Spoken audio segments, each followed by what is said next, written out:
Okay. All right. There it is. Welcome in, ladies and gentlemen, boys and girls, gamers of all ages. It is the live stream for the Kyber Cup 2026 draft here. Welcome in. My name's Wes. Some of you guys know me as C-Raptor. I answer to both. I was asked to kind of help MC this whole shenanigans, so we have put together a show for you guys, and I've got some local to Southern California guys that are going to help me navigate things because they know a lot of the players, and I don't know hardly any of you. I can count the number of times I've been to Southern California on one hand. So, so you guys, John, introduce yourself. Tell everybody kind of who you are, where you live, how long you've been doing this SWU thing, and catch us up on you. Mhm. Yeah, John Wright.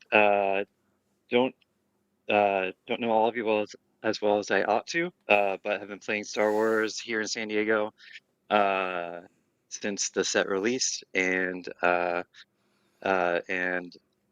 veteran of this kind of tournament format for a good amount of time, not quite as long as Lucas Sid there, and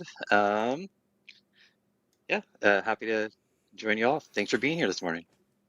Glad you're here. Lucas, who are you? Introduce yourself to the audience. Hey, I'm Lucas. Some of you know me as Sid also in playing spaces. I've been playing Star Wars Unlimited since its inception, and I've been playing this format, the Kyber Cup format, formerly known as the Thrones War format, since its inception. Got a lot of history with the Southern California player base down here. I play out of Ventura County, and yeah, I'm super excited to talk about this awesome community format. So you mentioned kind of the roots of this. This goes back to the roots of this format of play goes back to the Game of Thrones LCG, not a TCG in that era. It was an LCG. And you guys started this, like, give me kind of some history, like talk me through, we've been doing this event for this long and like, where did this all begin?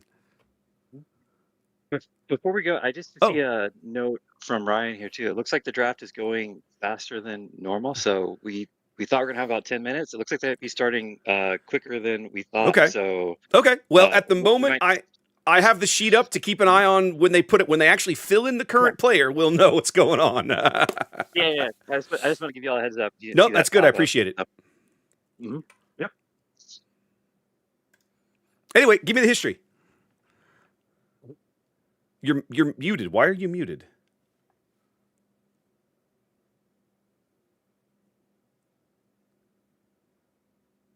It was working fine a minute ago.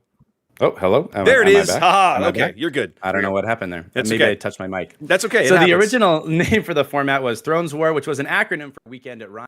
If you don't know, Ryan Jones is the originator of the format. He's hosting this big tournament down in San Diego. And it started as just a get-together at Ryan's house. I think the original team sizes were just 3 or 4 players. So it was like in the 20s. And there was no draft. I think Ryan kind of hand-selected the teams, and you battle against the other teams. In the original format, there was no round robin. Like the rules of it have evolved over the years, certainly. But it began as a way to bring people together to play different decks, to hang out and have like an amazing community experience. I think as it went on year after year, it got a little bit more competitive, all the way through 2019, which is the last time the format was run. Okay. But my favorite thing about it is that it's always like put community first. So no matter how competitive it gets and how much beef there is between the factions and between the players, and there is some of that, which is all very friendly. It's always been about community. It's always been about bringing people together. I love that Star Wars Unlimited has started to grow some of these community events. I know we have Beatle and like the 3-person tournament, and I would just like to see more of them, because I think the more we can build a community through events like Kyber Cup, the more people join this amazing game. So that's the really quick version of the history. I know we're like getting ready to jump into the draft. I just want to say it's my absolute favorite format in this game. And if you're looking for community in this game, it's one of the best ways to jump in, especially if you're out here on the West Coast. Though I will say, by the last one in 2019, it was an international tournament. We had people flying in from all over the world. And I think there's no reason why, with the reach of Star Wars Unlimited, that the Kyber Cup can't also kind of reach that space. All right, so and it is. Go ahead.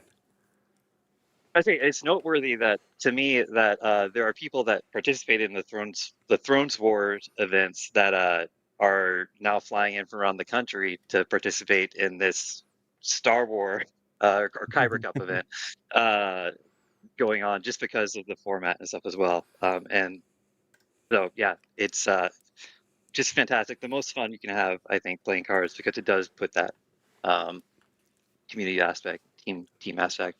All right, so today is about the draft. So let's talk about why the draft matters for this event. Because as I understand it, right, you guys have got 8 team captains. You're drafting 8 complete teams of 10 players each. The captain is 1 slot, so each captain has to draft 9 players and 1 aspect pair. And this is where it gets weird because it's not like a snake draft and you're just picking people off a list. Basically, there's a draft order, but what happens is that the person in the order will nominate a player or an aspect, and then everybody bids. So even though you nominate something, you may not win it, or there might be some kind of weird strategy to nominating something that you want to just see what everybody else does. Maybe you don't actually want to bid on it. You just want to throw it out there.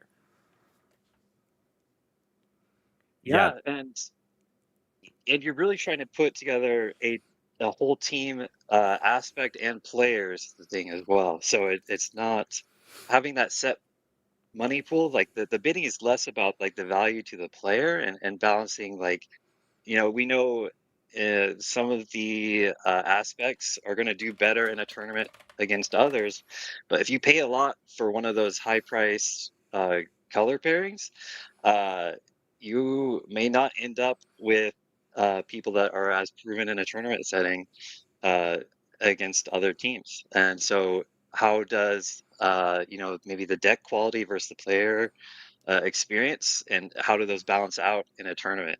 So it adds that balancing element by having in that kind of draft format. So it's a little bit less about like valuing somewhat like on a personal level and more about balancing.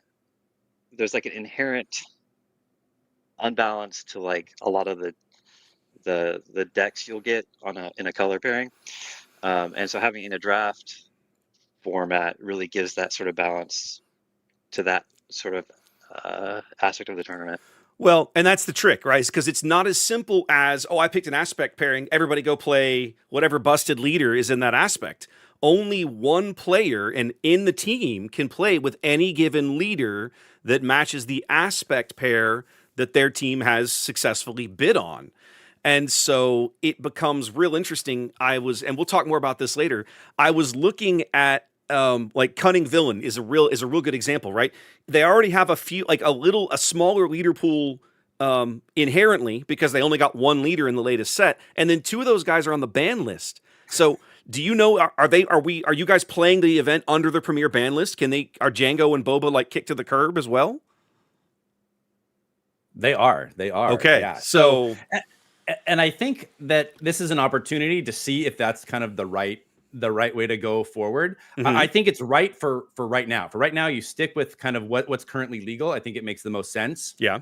But we do have this like expanded format coming next year after rotation. So there's always the possibility for this specific format, like to have everybody be legal, especially as your tournament grows. I mean, like you said, each team's going to have 9 different leaders represented. But that is slim pickings in Cunning Villainy right now. Like I was writing them down. I go, they're going to be stressed just to get 9. I don't know how they're going to get be some 10 decks out of that. Decisions. Yeah. It's not great. And as the tournament expands, like those numbers are going to grow in terms of team size. So maybe you want to have like, longer lists of leaders, even if you don't do the full card pool, right? So maybe you bring back Boba and Django one day. I think it's okay now because I think everyone kind of agrees Cunning Villainy is in a really tough spot. But I think there's some parity in Villainy and Hero. I think there's a couple of clear leaders in each side. I think there's kind of a clear bottom on each side. I'm not a huge fan of like Hero Command. I don't think that's a very good pairing. Probably not as bad as Villainy Cunning. But having kind of like a best on each side and a worst on each side and a couple in the middle might be good for overall balance. If you just added Django and Boba, it might pull them up too much and kind of hurt that balance. I don't know. We'll see. It'll be interesting though. Someone's going to get Cunning Villainy for $1. for one space dollar. Somebody's going to get Cunning Villainy for $1, and we'll talk about that real briefly, because I want to show how this is going to work, right? So, with the aspects in So particular. we did have a first thing flash up there, I think. Oh, see, this irritates me because I'm looking at the current box and it's not chosen yet. I think it went real quick. I think it missed. I think Okay. Chris snuck a quick thing through really quickly, I believe there. Okay.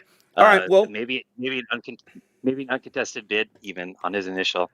It's Chris, so it's possible. Yeah. Let's talk about that real quick. Give me a moment. Yeah. I can update things. So our first bid of the day, our first option of folks to bid on for the day was Command Villainy. That was the first thing that was picked and put out there to bid on. So basically, all your leaders will have to be drawn from this pool. That would have been, if I understand the way this spreadsheet is organized, that would have been Matthew's pick. But apparently, Team Chris has won this particular leader pairing. Wow, how much do we know how much they bid for the pairing? We do. I'll update that in a minute. I got to do some work in the background, but we'll bring that slide up in a minute because I've got that price column on the aspects. The aspect pairings is the one thing that we're going to talk about pricing on today. Yeah. I think it's a pretty good combo. You know, I think it's kind of in the middle. I don't think you'll have a problem building 9 decks. I think 9 leaders, even some of the newer ones, like you can make a Yularen deck. You can go back to the well and make a Hondo deck. Gideon Target. I mean, Piet's really popular right now. JTL Vader. Yeah. Right. Even New Snoke, right? From the last set. I think fits in there. I think this is kind of one I targeted as one of my middle of the road aspect pairs. So I'm curious to see like where that midpoint is, because once we set a price on the first aspect pair, we can really start to project out how these captains are valuing the pairs. Yeah.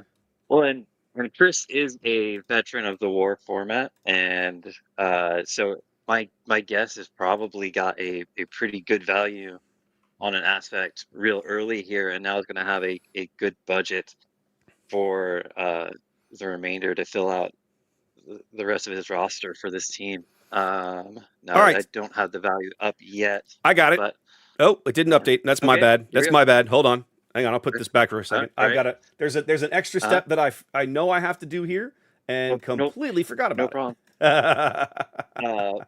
But yeah, in terms of what I was kind of targeting as what I would have targeted as a value pick for your faction pairing, this would have been probably really high on my list of a aspect to grab.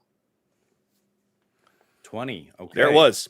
So we were starting to talk about this slide when this pick came in. All right. And they're bidding. Okay. So now see, I'm not getting the thing that tells me what they're currently bidding on is not updating on the update slide. So I have to figure that out. Sure. But this was our first this is our first aspect pair for the day. And what, just to describe what you're seeing, the players were polled before the event, before all this started, as to what aspect pairings they thought would go for the most. That's the column that you're seeing on the far left-hand side. That's where they thought this would land, roughly. And then the actual is going to fill in as we go over the course of the day. The $1 at the bottom is always is the default, because whoever picks last will just get it for basically the minimum bid, which is $1. So that'll be the cheapest faction of the day. And I think I think that's going to be Cunning Villainy. I don't see how they're going to get out of that one. No, because we do have the. See, I don't see the second one. The second pick is in now as well. Yep. So I don't know if you've seen that. So I have. I'm going to make a couple updates here. All right. So if it's okay to announce that. Yeah, go ahead. Vigilance Hero has gone to Justin, Captain Justin. And I've got a number for that as well. So give me that number. Actually, I haven't seen that one yet. What do you got? For 28 space dollars. See, I think that's a little overvalued compared to that villainy command, but it may be people are starting even with one of those kind of middle range pairs that they're starting to get a little panicky, a little like, I have to get one of these.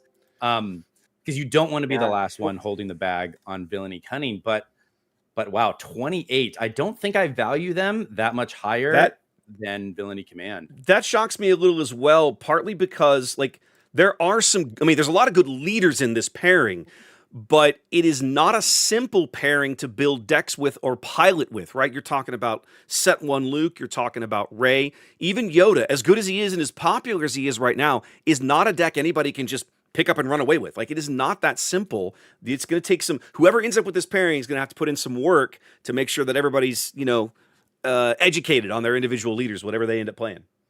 Yeah, I think it's a pairing where you want to make sure you get a couple of builders and a couple of very good leaders on your team, people that are great at making lists, at sharing lists, at motivating the team to practice. Like you said, it's a tough pairing because I think it's got some really interesting like tier 1 decks, but it's got, I mean, you're going to have to pass out some decks here with 9 people. Like, is there going to be like a Kanan deck and an Obi-Wan deck? Like maybe new Leia, like 9 is a lot. You only get 1 Yoda, right? You only get 1 Rey. So Yeah. after that, you start thinking like, okay, set 1 Luke for sure. But after that, there's a lot of options, and none of them look extremely interesting to me. I know Johnny's got a soft spot for Chirrut, so you know he would be building those Chirrut decks if he was on this team. I'll put that back. I don't know why. I love all my light side blue. We've got our first player selection of the draft now. Interesting. So Jim has selected Ian for his team. So first player off the board, going to Captain Jim. All right, give me just a minute here. Ian O. All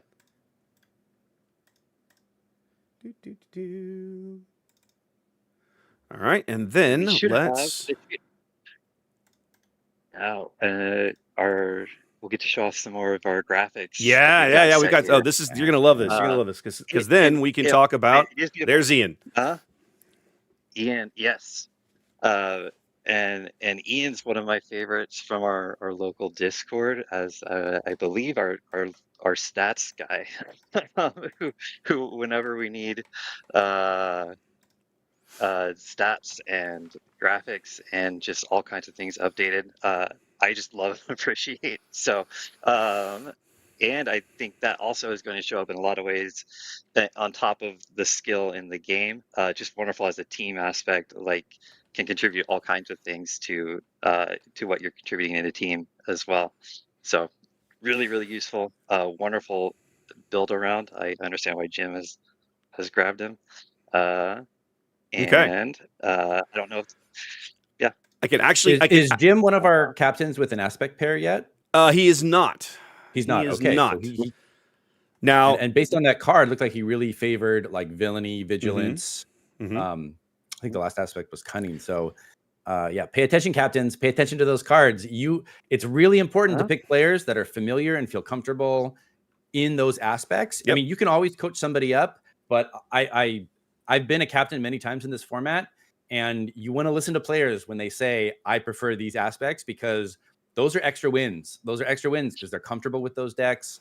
They feel good. They know the matchups. Like, it's really, really important not to pull someone too far out of their comfort zone. Now, your current player on the block, this is how we always wanted to be trying to do this, right? This is the current player that's being bid on at the moment. Oh yeah, look at those green thumbs. He wants it all. He wants it all. I think I actually just played Joey in a PQ on Saturday, in round 2. I think Johnny's giving me the nod, so I think it was him. Really, really good player. Really good player. And you can see from his success, 70% win rate is. I mean, that's about as high as you can get in any competitive game without in the realm of disbelief. What I love about this, right, is that Joey basically is telling everybody, I'll play anything. And I think all of us, and I'm guilty as well, right, have our preferences for colors in the wheel. And it's rare to find a player who treats themselves as a bit of a generalist, right? Who, like, generally blue and I don't get along. It's just not my favorite thing. So I'll play it, but it feels kind of forced. And going back to what you were saying earlier, Lucas, finding a player that's comfortable with what you're putting in front of them is a big deal, right? Like that can be very valuable. And Team Chris has won the bidding here for Joey. So Joey is going to be playing in the Command Villainy world when the time comes. It's a strong aspect pairing, a very strong player. I mean, look at his OP success, right? He's been to Worlds. He's multiple top 8s, multiple top 16s. This is a player who knows the competitive scene, who's familiar with the entire card pool. Yeah, great pickup for Chris. I think he's got a solid aspect combo and a solid like top end player for his team right now. We're not talking about numbers, but Joey had to go for a good chunk of change. I'll just say that. I don't even know the number, but he had just based on this record. And often it's a strategy to put up players who you think are going to suck up a lot of budget, right? Mm-hmm. Because then that leaves you, if you're putting up somebody and then not bidding on them, it leaves you maybe with a little bit more ammunition for some other players you're targeting. Yep. So there's a lot of strategy with putting up things that are going to take away a lot of budget early so that you have a little bit more leverage late in the draft. And if we did not see Joey is on Chris's team with Command Villainy now. Yep. So, So here's your welcome to the dark side. Indeed to the dark side. This is your current player on the bid on the block. This is Huamin. Believe this would have been, if my counting is correct, this would have been Team Kevin's nomination for the current pick. Mm-hmm. That is really tiny text. Yeah. I am having a hard time reading that. Oh man, that's small. I think he says he loves Django Fett, which that's not helping. I mean, truth be told, Django. Of course, back in set 3, Django was just a solid leader, right? It wasn't until they printed some shenanigans to go with him that it was like, OMG, this is insane. And I'm always a believer that leaders that don't have a restriction on how many times you can use them on that flip side always have that little chance of being busted, right? And Django turned out to be pretty busted. I mean, I do love. I was going to say card here that. Go. You're good. You're good. No, you go. Go, John. Okay. The wins greater than 50% is technically being correct and also very humble, which is very true to Woman's character. Just it's much more than 50%. This is extremely talented player. All right. Very good. Will be a great deck builder as well. Well, chat agrees with you. Chat basically saying, claiming a greater than 50% win rate is a quote world-class sandbagging. So, yes. Well, Team Aram has won that particular bid. Wow. Okay. So, and Aram doesn't have a pairing yet because you can tell Woman wants to be in Villainy Vigilance, right? Like, look at his OP success. Look at his selections there. So hopefully, Aram, you better be thinking about that when it's time to get an aspect pair. Okay. All right. Well, we have another. Speaking of aspect pair, we have another aspect pair on the block right now, and it's probably a pretty good one, kids. Let's talk about Cunning Heroism. That is your current bid, and 6 teams still need an aspect. Yeah, this is one of my sleepers for sure. Agreed. I think people will probably value it somewhere in the middle, but I think it's very, very high. Maybe like 3rd overall is kind of where I'm at, 3rd or 4th overall in terms of aspects. You look at like the tier 1 decks. So you can play Han 1, you can play Han 3, you can play Quinlan. The new Sabe deck. I was going to say, Sabe, I think, has a lot of legs that folks are still figuring out. That deck can be really disruptive and really good in the hands of somebody who understands how to use it. Absolutely. I think this deck has options, a lot of options. With 9 players, you're going to be able to actually do some selection. You're going to be able to not play some leaders that you don't want to play. So there's a lot of competitive value here. The colors are good. Yeah, I really like this a lot. Yeah, I think you might be underrating it even there, Sid. So yeah, I think this is my number 2 on the board personally. If I was taking bidding on factions. So I don't know how high it will go here, but given what the aspect pairings are costing so far, I think this will be expensive coming off early. So we'll see what they go. I think there's Oh, go ahead. I was saying one of the things that I like about cunning heroism is it feels like in a tournament format like this, where you're going to have a wide variety of player skill, it's very easy to find leaders that you can tailor to the skill of the player in question. Right, a leader like Han One, for example, as strong as he is not going to be as good in the hands of a novice as he is in a vet. So you can hand that leader to somebody on your team who is perhaps a little stronger deck builder, a little more veteran player. But you've got leaders in the pool that are in the cunning heroism that are fairly straightforward to play and still very solid. That if you've got somebody who maybe they're not the strongest player or they don't have all this crazy competitive experience, they can still have a very competitive deck and have a very good day. Absolutely. I was also going to say, I was thinking about aspect pairs and kind of little X factors that could push an aspect pair. And I think one of those X factors is, especially in a meta where things are going to be so wide, I think it actually bumps pilot leaders and their strength a little bit when you're against such a wide field. Pilots just have kind of inherent strengths to them. And the fact that you get Han 3 and Kazuda, I think two very strong pilots, and they'll do well in a wide field. They don't necessarily do well in like the most competitive where, you know, your top meta is like these 5 decks and that's all, but you're going to be seeing so many different tech types. Not that many pilots, right? Because most factions can only run 2. One reason why villainy cunning is so bad, I think all they get is Rio. It's rough. It's real rough out Don't there. get me started. But Han 3 and Kazuda, they're 2 of the best pilots, I think, in the game. So I think it gives that yellow hero a nice boost. Well, we do have our victor now on Cunning Hero. Go ahead, John. All right. Yeah, great. No, we got an announcement. I'll let you talk. Yep. So Team Daniel has won the Cunning Hero pool, and we'll put this slide back up, and there it is. There is your price. They paid the iron price. I'm going to throw back to your Thrones Thrones days. That is a significant chunk of their overall budget, but I personally feel like in that aspect pair, that's money well spent, because, like I said, you're able to tailor really the decks being played to the skill levels of the players that you end up with. Like, you obviously want to, get as many good players as you can, but if you end up with some folks that are less comfortable, there's leaders in Yellow Hero that are fairly easy to pick up and run with and have success. Yeah, and it's a very deep pairing too. So like every team's gonna need to build 9 decks, 9 decks. So being able to have, I think you probably can get 8 or 9 good leaders out of this color pairing as well, which is going to be difficult in other factions. So I think it's a great value there. Might be to steal the draft really at that value point, depending how expensive blue villain and red hero go for. It might be really, really good.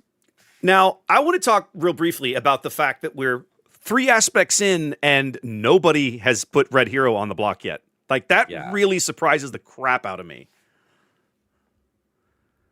It's early. It's early still. It's early still. Still round 1.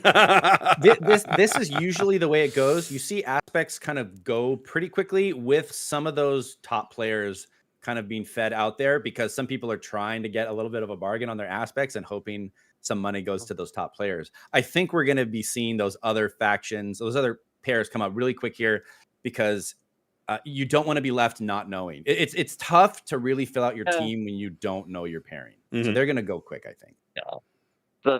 The last couple will hang out till towards the end probably, and then it will be a little bit of a like.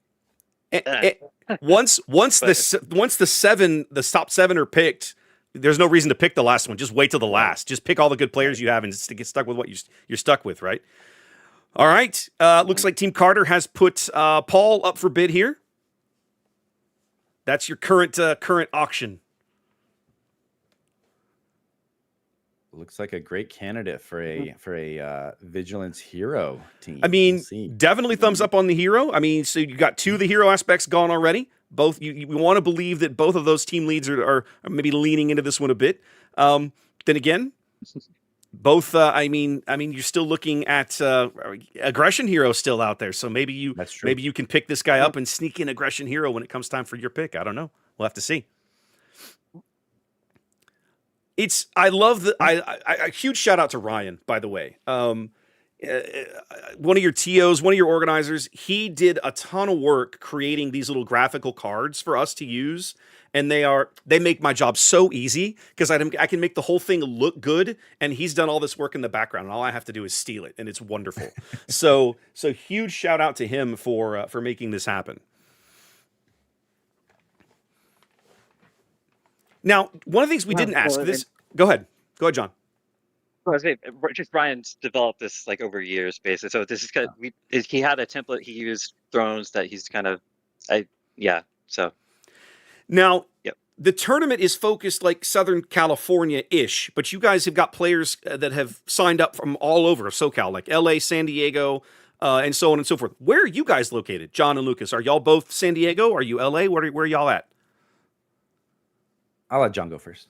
Okay. I'm down in San Diego. Okay. So yeah, I'm very local. Okay. I'm in Ventura County, so I'm even north of LA. Okay. But there's a few players from my county that are coming down for the as well. So it's the stretch right now is pretty much Southern California plus. But I wouldn't be surprised if it just grows and grows and grows from there. But definitely the epicenter is San Diego. There's people coming in from up north more. There's a few people that I have not met before, which is wonderful to see already early. Like there's people I'm excited to meet based on the player cards, stuff like that I know have been pulled in that I don't know where they're from. And then again, there's some people that I know are flying in even at this point, really early on. So we have at least a couple people from the Midwest that are going to be coming in. Nice. From afar. So awesome. So, and again, this is just the first time we're doing it in this game. So we're hopefully tracking for even more. All we talk about next year. All right. Paul has gone to Team Kevin. And the moment has arrived, gentlemen, because the current auction on the block is Aggression Hero. Here we go. Mm-hmm. Oh, let's see. Who's got deep wallets left, boys? Yeah. It's got to be like, my quick predictions, like $38. Yeah, I think you're going to be pushing 40 on this one. Yeah, easily. I was going to say 45. That high? Wow. Okay. It is quite the aspect pairing. I mean, it's got everything. Where do you even begin to look at all the ridiculously strong leaders that you can pull out of this pool, right? And I'm not even just looking at year one. Like you can even like Pilot Luke. Pilot Luke is an amazing leader, right? Yeah. And he doesn't get played as much because he's overshadowed by the likes of Sabine. But I mean, that is a really, really strong leader in the hands of somebody who understands how to build that deck. Like it's just not even it's not hard. Pilot, I think, is only just a little half step below Luke. I would agree. Yeah. It's half your arguably the T1 like tier 1 decks. You know? Yeah. What were you gonna say, John? Were you talking about New Cassian?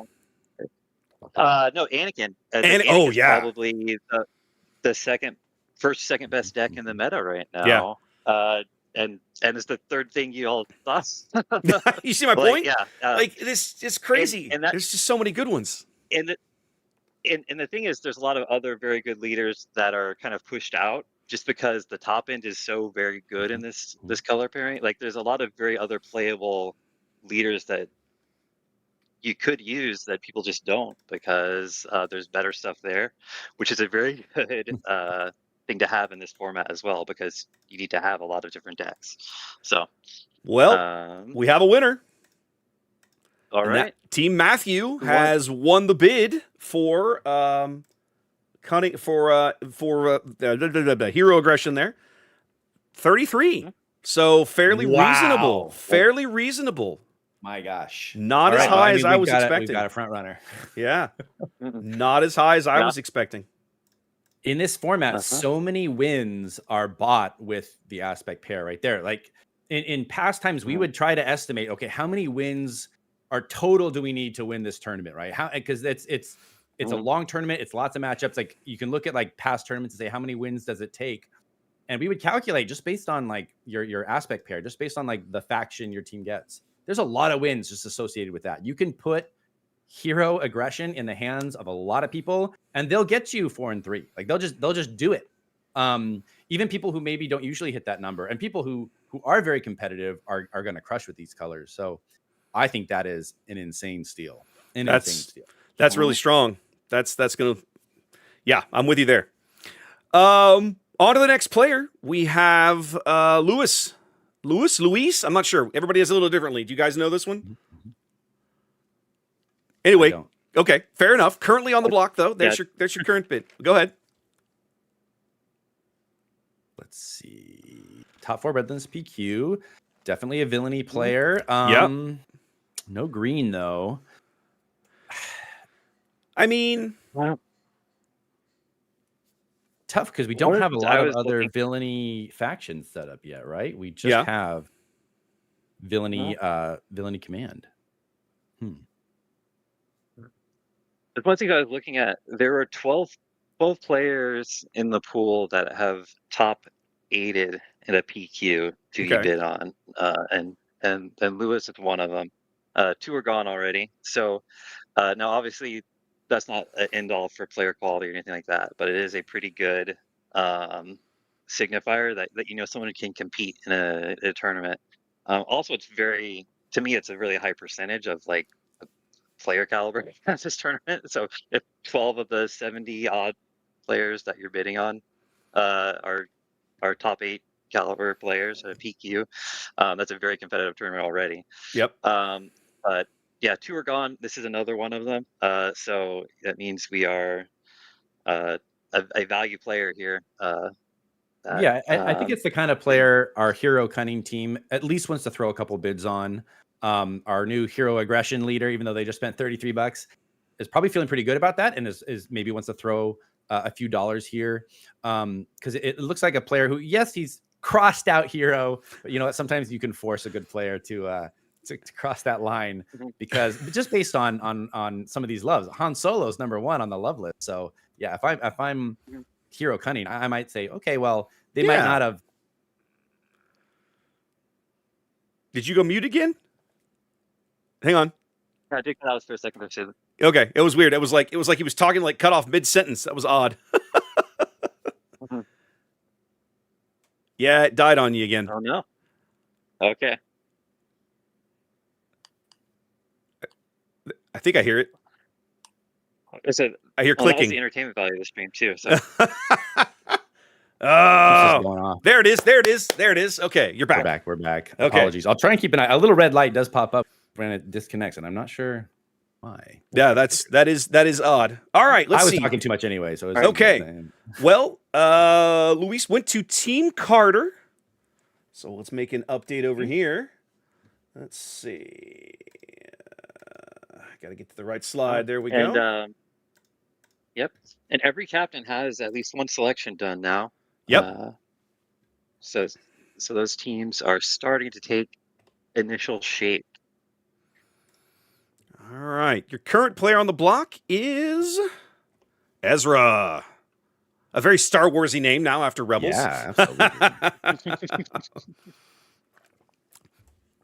Very much a cunning. What I like about this card is it makes it very clear. It's like, I like cunning. I like aggression. I don't care about this vigilance command garbage. Hero, villain, doesn't matter. So that makes it real. Like, to me, if I was a captain bidding on somebody like this, I'd be like, oh, okay, well, I know exactly the kind of style of deck that this person enjoys, right? Yeah, the Dr. Evazan fanning is a little. It might be a troll. It might be a little tongue in cheek. But if not, get this guy on cunning villainy right now. This is the kind of person you need on. Yeah, someone who's gonna really push the envelope, embrace it for its challenges. Well, he's gonna get his wish. He has landed on Team Daniel with cunning and heroism. Okay, there you go. So that's gonna fit. An excellent pickup by Daniel there. Yeah, going to fit right in his wheelhouse. All right. Perfect fit. High caliber player. That's exactly what you kind of want to do as a captain as well. All right. Next player on the block is Terry. Cunning, green, and hero. Okay. Won the very first pre-release. All right. Let's go. The question I have is, what were you playing? Because you know, those early pre-releases were so funny, right? You look back at a leader like Jin Urso, who we all just kind of like, oh, Jin Urso. But man, let me tell you, that first pre-release, I got a lot of work done out of Jin Urso in my first pre-release. I don't know about you guys, but that was a really good leader. She was. She could trade. Good trades. You made Yeah. good trades with her. And Carrie again has a very clear color pairing preferences, which again is something to take in consideration as we're building. Could be another hero cunning, maybe. Well, Terry has also landed on Team Daniel. There it is, yeah. As we move on to another of our big aspect pairings, and that is going to be Vigilance Villainy, ladies and gentlemen. Okay, here we go. Oh, I did it backwards. Hold on, fix that. So currently on the block, right? There's a lot of great leaders in this setup. Like this was kind of widely believed to be probably the number 2 pick, right? And here we are in the 5 slot. There's only half the team's already got an aspect pair. So you're only bidding against a few other people. But man, you're also starting to get to the point where you're going to bid because you don't want to get stuck with Cunning Villainy. Right. And though I had them near the top as well, I think it's another one of those faction pairs that's tough to put in the hands of everybody. You know? Yes. Like not everybody enjoys playing kind of a control style. Not that you have to play control out of these colors, but some people will be playing control. You'll want your control players here. Talzin's not the easiest deck to pilot. Kira's not always the easiest deck to pilot. Like these are not Iden, very difficult to pilot. And it takes a lot of endurance to play some of these decks. So you got to have the right people. I think in the right hands, it can absolutely crush. But you can also kind of fumble this a little bit if you have the wrong personnel, the wrong pilots behind these decks. What I'm curious to see is what the non-command pairing looks like. So as it goes deeper into the leader pools, like what's your villainy red, what's your villainy yellow? So as you're getting into stuff that's maybe more of are you finding an aggro build to find the things that are more in the deeper card pool here? So it'll be something fun to build with in this format and see what else comes from this pairing as he gets deeper beyond those top end things as well. Now, Lucas makes a good point talking about how there are definitely some challenging to play leaders in this particular pairing. But there's also some that are a little more straightforward. I look at a leader like Krennic and think, this guy's not rocket surgery, right? Like you put some good cards around him and he can be competitive. Gar Saxon is another one that I think is fairly straightforward. You can almost play Gar Saxon like an aggro leader, right? The very first Gar decks I ever saw were Gar Yellow with all these shielded units and shenanigans and snapshot reflexes and hotshot blasters. And it was like, whoa, okay, this is it's a very straightforward deck that can be very effective in the right matchups. Yeah, and I think also Asajj is a better than average pilot. I think she'll give them like that maybe that 7th, 8th option that they're looking for that can get a lot of wins. So I think you're right. I think there is a good amount of balance. I kind of forgot about Krennic because it's been so long. Set one, right? I loved Krennic back in set 1, and I think he's very straightforward, right? Flips on 5, restore 2. And his front side is like his ability. If you have a damaged unit, it's always active. There's no action to take. He just affects the whole board, whether he's flipped or not. He's just there doing his thing. No. And I think he could pair, like in the modern format, you could pair him with red and get a lot of things happening, and really turn on his ability in some interesting ways, especially when you have so many options in this format. Yeah. Yeah, a Krennic with a sudden ferocity all of a sudden might be kind of scary. Actually. Yeah, right? Yeah. Go back and look at Krennic with some of the new plot cards. That might be really interesting. Or even, I almost said Krennic with spies, but then I thought, well, they're not going to take a lot of damage. They're just going to die. So that's probably not going to work out very well. But but the point remains, right? There's absolutely facets of a leader that simple that can be explored in what is otherwise generally thought of as a very complex kind of color pairing, right? In terms of the control the way that a lot of those leaders function. I'm trying to think who else is in this pairing that we don't see a lot of.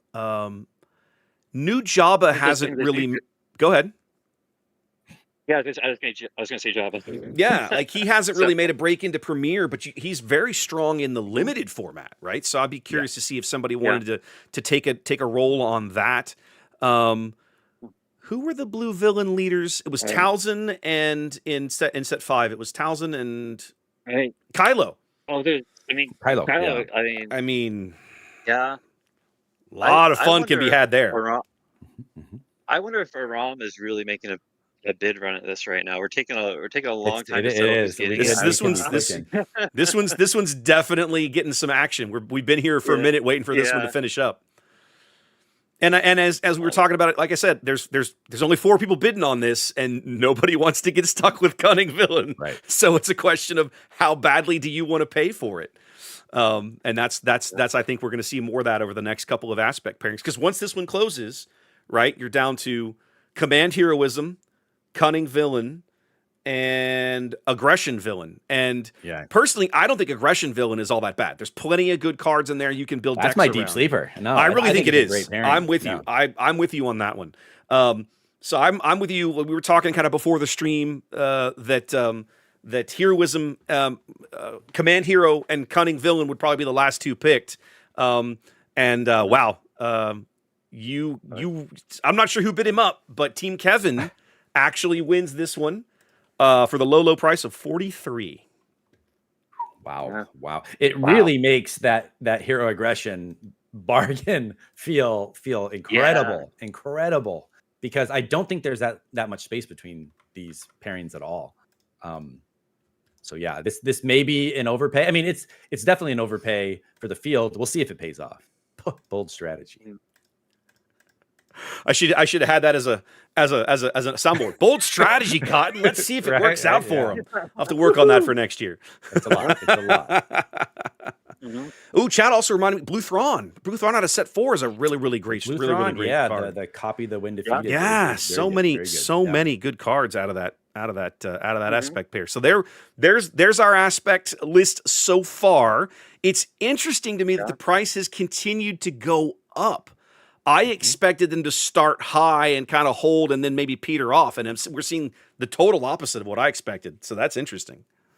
And what we're gonna get now is a strange effect where you might see our last 2 decent pairings go for quite a bit as people are trying to avoid the troubles of villainy cunning. So watch villainy aggression. It could go for more than hero vigilance, just because it's now we're trying to avoid pain rather Well, guess than what? getting the perfect It's action. There you time, go. baby. Yeah. We're there. There we go.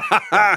They are Yeah. not wasting any time with this. Panic They're like, sets nope. in at this moment. Yeah, panic It's sets the in. scary. If you are a captain, this is one of the scariest moments of the draft, because you feel like a lot is riding on what you're doing right now. I've been here. I've been right So- here in this space, and it's scary. So now here we are, right? You're kind of down to the I don't want to use the word the dregs, but let's say the dregs.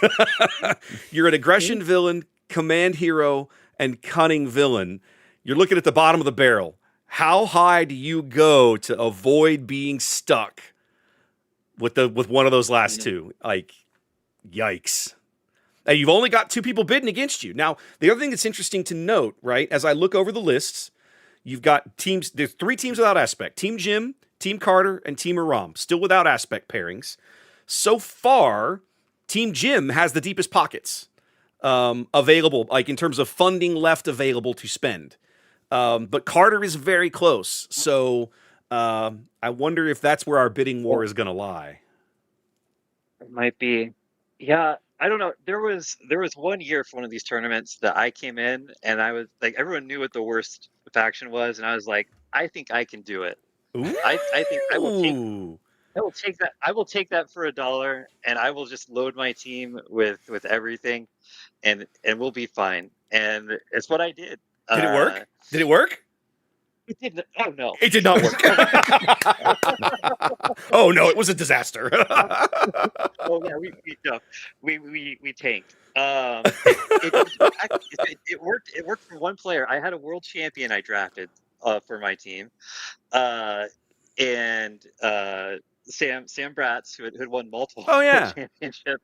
And he built a deck the night before, so he did something totally off the wall, and he managed to build a deck the night before without telling any of us, and brought it and like almost won the whole thing. Uh, That's wild. everyone, but everyone else struggled the whole whole way through. That's so funny. So it's very funny, but only the very very best can do it. So it is something to avoid. Definitely, there's a real reason to spend up a lot to not get caught in the worst. It's the lowest tier for a reason. Yeah, do not like take a lesson from my cautionary tale. Um, This is the voice of experience talking. I have tried this. It is a yeah, failure. yeah. My hubris was too much. It does not work. um, I tried. Like I said, it was my plan going in. I was going away with, it was Stark at the time, I think. Now, let's talk about aggression villainy for a minute. Let's assume, I'm going to assume that whoever wins this one has spent big to win it. That's going to theoretically lower the amount of money they have left to bid on future players. So, aggression villainy, though, are there, like, you look over that leader pool, they're good leaders, but none of them is like really overly complicated to either build, play, understand. Like, I feel like aggression is a little underrated by many players in the sense of it's not dirt simple to play aggression, okay? But it's not, it's mostly about making sure you're sequencing things correctly and making smart decisions about when you want to claim initiative versus maybe you want to get that extra little bit of damage in, right? Maybe you need initiative and you don't realize it, or maybe you really need it against the deck you're playing or whatever. But in general, the leaders, they're not that difficult to come up with, in my opinion. They've got some amazing like rush leaders here, and in this kind of field, you can just like Kylo can steal a lot of wins, right? Even in a competitive field, Kylo can steal a lot of wins. Oh yeah. In a field like this, where you're going to be playing against a huge range of decks, I think Kylo can steal a lot of wins. I think Vonreg and Space can steal a lot of wins. Obviously, like Boba Data Vault will win games, especially in a format like this. I don't know if Bosk is still a thing, but he'll definitely be a deck this combo plays. Even Grand Inquisitor. Let's go back to the well. Like it'll work. Yeah, there's a lot of new Dedra decks are making a splash, aren't they? For this weird tournament setting, watch out for the infinite combo. Oh yeah, I hadn't even thought about that. Mm-hmm. All right, well, weird stuff can happen. We have a winner for aggression villainy. That is Teamer Rom has won aggression villainy. So there you go. We'll see how that shakes out for them. So now we're down to our last two teams without aspects. We'll come to them in a minute. Right now, your current player on the block is Paris. Wow. Top 32, Fire and Dice at 4. Okay. 5-3 at the Galactics. That is a very good day one was a grind too. Coming out with a winning record in day one is no small feat. There were it was like 1,000 people in that field. It was crazy. It was huge.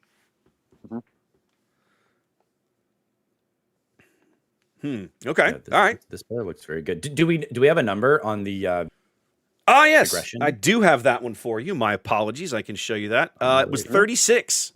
Okay, yeah, there you go. So kind of as I predicted. That's a pain avoidance bid right there. Yeah, sure. Yeah, definitely for sure. And so the bidding once whoever nominates, so now you have to wonder. Okay, now put yourself in one of these team captain slots. You know that nobody really wants either one of these last two aspects. Do you just let them slide for a while and try to fill your roster with good players? I think so. Yeah, because now it's a trap. I don't think we'll see a massive bidding war between these final two factions because the space between them is not that great. It would be a mistake for a player to spend like 25, 30 on hero cunning, I think, because that it kind of flips your team upside down. You mean command hero? Command hero. Sorry, thank you. It's okay. I think it puts you at too much of a disadvantage. Now, if you can get them for $5, $6, you take it. If not, you just take the villainy cunning and you just slam on good players. Builders. You need some builders for these final two factions. Okay. Well, Paris has landed on Team Carter to go along with Lewis. So we'll get this thing updated over here. And let's see who One of is our two unassigned captains. now. We keep using the captain names, but we haven't really spent a lot of time talking about them. We might have to come back to that in a little bit. We'll see. Let's get on to the next player here. They're not wasting time, which is good because we got a lot of players to get through here. Let's talk about Max. There's your current player up for bid. Loves himself some aggression and command. Doesn't seem to have a preference for hero or villain. Okay. Something that pops out at me is that 3+ times a week frequency playing. Most people have listed kind of 1 time a week. Mm-hmm. This is a player who likes to grind, and I think that's a really good thing to have on your team. You need testers during this lead up to the tournament. Between draft and tournament, there's a lot of games that need to be played with a lot of different leaders and combinations and deck lists. Max is who you want. That's your grinder. Get him on the team. I would be prioritizing him for sure. Well, and I give him a huge shout out just because his first card listing is one of my personal favorites, the Architens Assault Cruiser. I love that card. It sees so little play, but I just absolutely adore it because of the way it works. It's such a fun one. Now, let's see. So if I'm in Chris's shoes, I might be looking at this, right? As somebody For sure. Somebody you want to kind of be like, likes command, okay, you know? Cause Chris has been pretty quiet for a while, right? He grabbed command villainy, he grabbed Joey, and then he's kind of just lingered in the background for a little while. So we'll see if this is a player that piques his interest. Yeah, I think it'll be a target for him. That overwhelming barrage, right? You got to assume probably 9 decks will be running that card. So yeah. That's good. It's good that we've got a natural player. How I'd say, go ahead, John. I would say same for Matthew, that needs to put some high caliber players around his high value faction pairing as well. Well, and how big a bargain does command villainy look right now at $20? It was a very good strategy. All right, Max. You put up a pair that no one's super excited about, but you think it can do well, and there you go. You're set up for success. Okay. Max lands on Team Jim, joining Ian. Okay. All right. So we're kind of waiting to see who the next person on the block or the next aspect pairing on the block is. And we'll see where that shakes out. While we've got a minute, we talked about deck construction. We talked about kind of that's the draft, right? But some of these aspects actually do have access to slightly more leaders than we would have expected, right? Revan and Anakin are ones that I'm like. I mean, Revan I think actually could have some really good strengths in certain certain villainy pairings. Anakin I'm not sold on. Yeah, I think Revan probably makes it into the villainy cunning as a necessary add because he's just better than some of those low options. Yeah. Anakin will be tough to find space. I think you're right. There's so many options that I think are better. Losing that color is such a big detriment to your build. Yeah. Well, and the way of course it's written, you have to use the color that you're paired with, right? So if you want to play Revan on Team Kevin, you have to play Revan blue, right? Which is honestly probably the best way to build Revan, but building Revan in a different color could be a bit more challenging unless you start getting away from force decks. Current player on the block is Sean. 7 times a week again. This is another one of your tester types. Look at that. Every day. Every Sean's day. Dedicated. Slamming games out, baby. Let's go. Yeah, get him on your team. Get him on. Look at him. PQ winner. 2nd place PQ. Top 4 Twilight in Portland. I mean, this is one of the top players on the entire board, right? Gotta be. I would think so. Top 16 of that Portland sector was no joke either. Like that field was pretty strong. Day 2 at Worlds. 7 showdown wins. Man, get him on my team. I wish I was a captain. Shoot. John, you'd be playing with me, buddy. Now, it's interesting to me, right? The thumbs up are for cunning and villainy. I know. So it's how too bad we don't have a for sure designation for that pair yet. Otherwise, you'd be throwing the bank at this guy. I mean, how the 2 players, the 2 teams left without aspects are 2 teams left that have fairly deep pockets. So this could be a very Mhm. attractive pick for either one of those guys. That's Team Carter and Team Jim.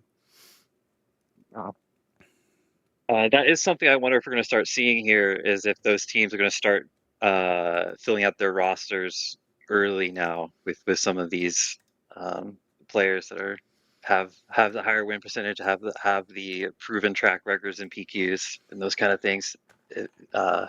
If we'll start to see that fill out, and it seems like, yeah, just we have a result in. It would appear so, as Team Carter lands this particular pick Wow. to join Paris and Luis, but still lacking an aspect. But maybe Team Carter's taken the John idea of, I'm just going to grab players and get stuck with cunning villainy and make it work. Mm-hmm.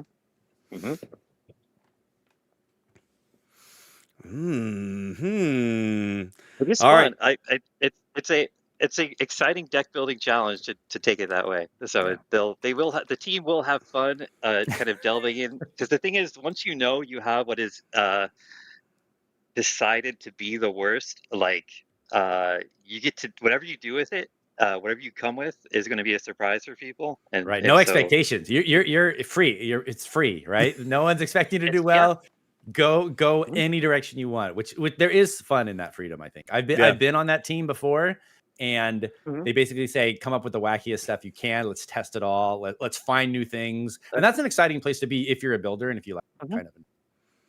Right. Well, and the one year I won Thrones War, we had what was thought to be one of the worst factions at the time, and we did find something that was that wasn't the bottom, but we had some things that came up that surprised people, and it ended up being very good. So yeah. All right, current player on the block, Andrew. Again, looking like he loves himself some hero and aggression. So we'll see how that shakes out. It's interesting to note, right? Team Carter now, just looking over the list, not having spent anything on their aspect yet, still has over half their budget available. So if you're in Carter's shoes, you maybe kind of start thinking, maybe I should just let it ride and, get my basically free, next to free pick at the end for aspect and make it work with my amazing player base. And I know, John, you said you struggled with that in Thrones, but there's a part of me that feels like in Unlimited, it might not be that awful, right? I think there's definitely some ways that you can cook. Like, think about it. Like, how many people have really explored? I'm gonna pick a pairing. Revan Yellow, right? Revan doesn't require a force base. He's a force user, so a lot of people lean into it in that way. But maybe you just play Revan with a whole mountain of ambushing underworld guys, right? Like Forlom and Zuckuss and whoever else, and you just beef them up because that's what Revan does. That could be interesting. Yeah, it could be that because we're looking at leaders, we're saying, oh, these villainy cunning leaders are not impressive. But there are a lot of good villainy cunning cards. Yes, there are a lot of good cards in those colors. Yeah. So the challenge is kind of overcoming the fact that your leaders aren't going to scare anybody, but maybe your card combinations do. Maybe like if you're the team that's just waylaying everybody's good things and bouncing them and stealing, like there's a lot of amazing yellow cards that steal your opponents. It's like, okay, maybe my units aren't that great, but you know what? I'm going to steal all yours and I'm going to beat you with your good units. Like they can do things that are good. So I think, I think that's the challenge, right? That's the thing you have to do is say, okay, forget the leaders. We're all about making the best decks. Yeah, the thing that's hard to me about that is the way Star Wars Unlimited is set up is like people can use those cards on another faction too. Sure. So like the leaders are really the differentiator to me in this setup. So I really would look at the leaders first for all this stuff. So that's why I keep talking about it, but maybe I'm wrong. All right, Andrew joins some evacuation decks. I know, right? All right, Andrew joins Team Jim as Tim is up for bids at the moment. Basically, not a fan of villainy, but the rest seems to be a strength. Definitely loves himself some hero. I'm looking at the list of cards; they're like all hero cards. They're like all hero cards. yeah. So this is someone a set one championship champion. I like that, but once a month frequency. It worries me just a little bit. Okay, there's someone who is going to be on the team. They'll be a team player for sure, but you want to make sure that you're kind of pulling that person along. Sounds like maybe they'll have to like really convince Tim to get on that game, you know? So could drive the price down a little bit. Could Come on, be. Tim, play a little bit more. Could also be a factor of, I mean, you know, the advantage of doing this over the holidays. Maybe folks have a little more free time, right? That they wouldn't ordinarily have. You know, the event, of course, late January, but between now and then, you've got a whole bunch of, you know, at least these next 2 weeks. It's the 20th of December. You've got, you know, Christmas week, New Year's week, some time to maybe kind of get the juices flowing and get started, right? So, good possibility. Yeah. And it is like, to me, like the tournament itself is lots of fun, but the team preparation aspect is a huge part of the enjoyment to me of this whole thing. So like the ability to really, if you've not done, like maybe you don't have like a, you know, a KTOD or one of those like kind of organized things that you've been a part of, and like this is a chance to like get on a team and really prep for an event together and see what that is like, and to kind of train in a certain thing and you know, make friends. There's people that I meet for the first time on these events every time that we will build together forever after this. It's like you say, it's such a great community building thing. Yes, very much. And so yeah, getting to work on this sort of stuff together from today on is part of the big fun of it and prep for an event. Well, Tim has also landed on Team Jim. Jim winning back-to-back player bids there. All right, and let's see now who is next on the docket. This looks like Matt. There we go. Jones. Now, okay, so I look at this card and I immediately think if I'm Chris or Kevin, right, our villain cunning, our villain command and villain vigilance aspects, my ears perk up. Like, oh, hello, we like these things. Okay, how interesting, you know. Yeah, very good player. I think I just played him at the PQ on Saturday. Also, I ended up playing a lot of San Diego. And look at him, double fan of Krennic here. I think you get him on that, him on that team, and you give him Krennic, right? Like, because Krennic's not considered like one of those tops. If you can take a player who wants, like, they want one of those maybe middle tier leaders, at least perceived as middle tier, and they're like, this is my guy, I will be successful. You give him to that player. So yeah, I think Vigilance Villainy really wants this guy. Well, he's going to have to stretch his legs because Team Aram is the winner here with Aggression Villainy. Okay. So he'll have to broaden his horizons a little bit, but that'll be okay. That'll be good. Again, plenty of good leaders in Aggression Villainy. Like, you're not going to lack for things to play. That's for sure. Yeah, maybe he can play Aggression Villainy Command and get the new Krennic in there or something. Oh, yeah. Oh, I see where you're going. Yeah, okay. All right. We'll find a way to be a Krennic player still. All right. Who's next? Looks like Marcus. Let's get the card up here. There it is. Marcus. Frequency. Often. Okay. Well, there you go. Apparently doesn't lean hero, but everything else tickles his fancy. So there you go. Likes both Devastators, likes the Vaders, Super Laser Tech. Yeah, I think Chris, get this guy on your team. It's been very quiet out of Team Chris for a while. Right? Yeah, this feels like someone you could get. Be a solid option. It's really interesting. The captains that got those very early aspect pairings have kind of since then really been very quiet. Laid low. Yeah. Yeah. It makes me wonder if, and I'm sure, I mean, again, if it were my event, right, I would look at this and go, okay, I want to bid this and I want to focus in on these players. And if those players haven't come up yet, well then, maybe you just, maybe you end up just waiting your turn for the players you want. I'm sure each of these guys has got a short list of folks that they would prefer with their particular color pairing. Yeah. At the last Thrones War in 2019, we actually had such big teams. We had co-captains. We had 2 captains per team. And I think we had an Excel sheet of about 16 tabs of player information, of targets, of how much we were pay, how much was too much, how much was too little. It was we absolutely moneyballed it. So people have ideas, people have a plan, and I think you're right. There's some patience being held here, especially if people are a little bit more experienced with the format. Yeah.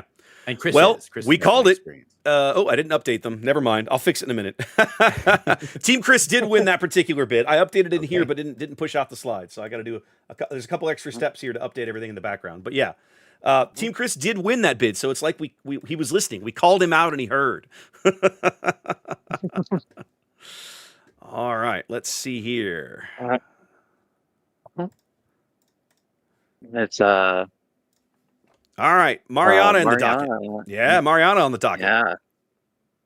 Who has maybe the most impressive resume of all the player cards I saw on joining at JTL and already making top 8s and everything. Look at that. That's awesome. That is a steep learning curve too. It has, well, she does. I don't know if you put it in there, but she has a history of other TCGs that she's played as well. So has done other things. So very, very experienced and knows what she's doing. I've not gotten to play Star Wars with her, but is going to be a very high value to whatever team she lands on. Definitely, I think because she's coming to this game.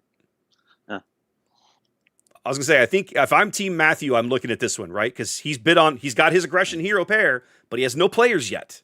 This would be like looking at this card. I look at this as a really strong candidate. For sure. Yeah, you need to start getting players. We're into the draft, into the meat of the draft. You need to start filling out those rosters. To see how it goes. All right, final numbers coming in, and let's see. I'm waiting. She's got to update. Matthew heard us. It does go to Team Matthew there. So Ariana's going to be in her wheelhouse playing hero aggression leaders.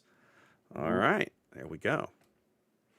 That makes a ton of sense. That also makes that team very scary. So like early on, I think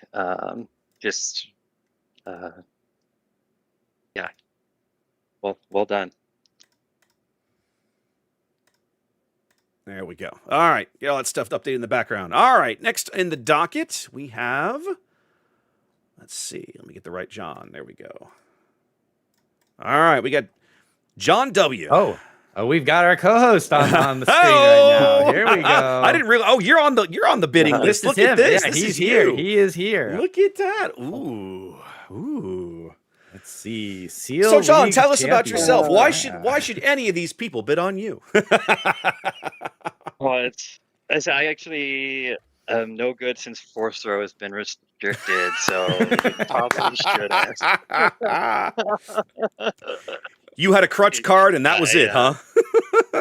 That was pretty much it. Yeah, the game passed me by. That's why I'm here talking instead of bidding on players.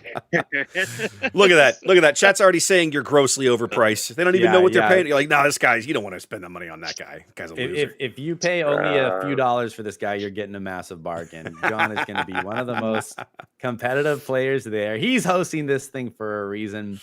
Yeah, I think, John, I won't speak for you, but I'm guessing you probably would love to be on that hero aggression, that hero vigilance team. Kind of feels like your wheelhouse to me. I've done a lot of play testing, a lot of building with John. He's right at home with those leaders. You hear that, captains? Slant towards control. Okay. Let's say mostly I'm looking forward to is meeting a new group of people and building decks together. I do tend to tinker a lot. So I'm going to enjoy building a variety of different decks and seeing what works. But yeah, I don't know. I would not count on me for a lot of wins currently, unless they fix their ban rates. I was going to say, I'm going to go back and harp on something Luke was saying earlier. Only once a week, John? Those are rookie numbers. You got to pump those numbers up, buddy. Once a week. Come on. Man, I got a kid now. Oh, yeah. No, that makes it tough. I hear you. Real life happens. I get you. Yeah, Yeah, and that's on Caravan. That's not that's not I That that's not I don't get in person as often as I should. yeah, that's on one of those. That's one of those online players that Alright. we don't talk Right, right, about. We right. don't talk about that. Right? Mm, It's so funny to but we. It's yeah, so funny to me the way that topic gets treated. But I understand it. But it is I weird. I don't sorry, I don't want to ruin your You're again. fine. You're fine. Here's an All honest right. question from someone who I don't, enjoyed Thrones but did not play digitally. Was there a mhm. digital Thrones community? Could you play it on anything other than Yeah, TTS? it still exists. It's up there. So yeah, Okay. the Okay. Iron Throne. Yeah. Okay. Yeah. Hmm. Yeah. Good to Yeah. know. I think Thrones DB might still be pretty active also, or maybe not. Which is Might be, yeah. the But deck you can building still site, yes? right, like kind of Yeah. the SWU DB Okay. equivalent. Yeah. Okay. All right. Mhm. To think about that. Man, I wonder if I built decks over there. I bet I didn't.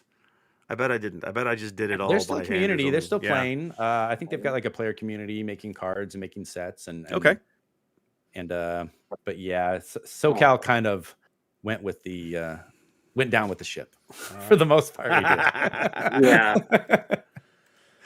I will say, I do have a trophy from the Sealed League. I'm a limited player in Star Wars, so Mhm. this is something that we do in San Diego. We have a Sealed League that runs with every set. So we run Hmm.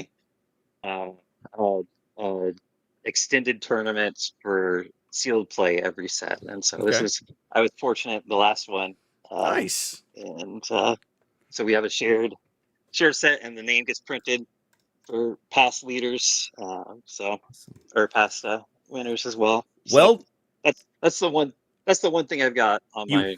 you have a home now with Team Jim, but you don't have an aspect All yet. So right, we'll get Jim. back. Oh, We'll get back to you hey, on All that all part. right.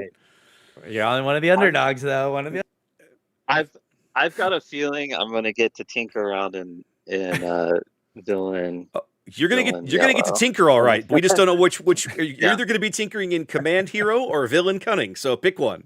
Yeah. Oh, It's time to we're make gonna do Afro something work. fun. It's time. Fun, It's yeah. Afra's Yeah. time.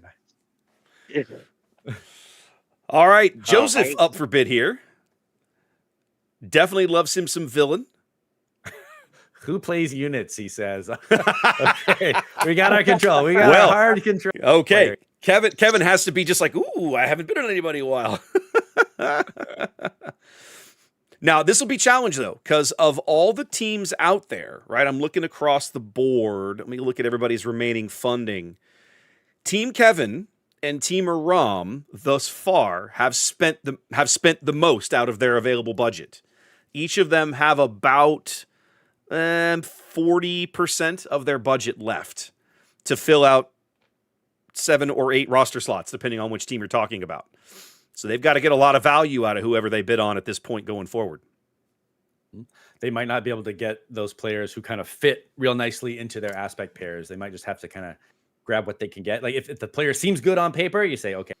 Or maybe you know them, like might not be their wheelhouse, but I know they're competitive. Right. I'm going to get them on my team. Now, another thing, we did a tournament here locally where we drafted leaders. We did a trilogy event where we drafted leaders, and so that meant once you picked that leader, you were the only person in the event playing that leader. What I really enjoyed about that for me as a player is it allowed me to stretch my legs and try some things that I wouldn't have ordinarily done. Like I built an Iden deck. I don't really enjoy blue villain, but I built it. I drafted Iden specifically. Like, okay, I want to force myself to play this to learn more about it. Because I'm one of these players that believes once you understand, if you want to learn how to beat a thing, you got to understand how it plays.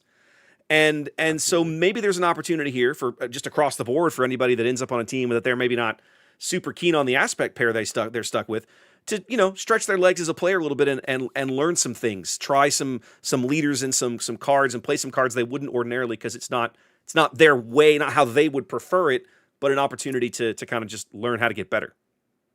Yeah, I think in general the format definitely opens up for everyone. Gets you out of your comfort space because you don't control where you go. So it gets you out of your comfort space. Yep. Gets you to try new decks.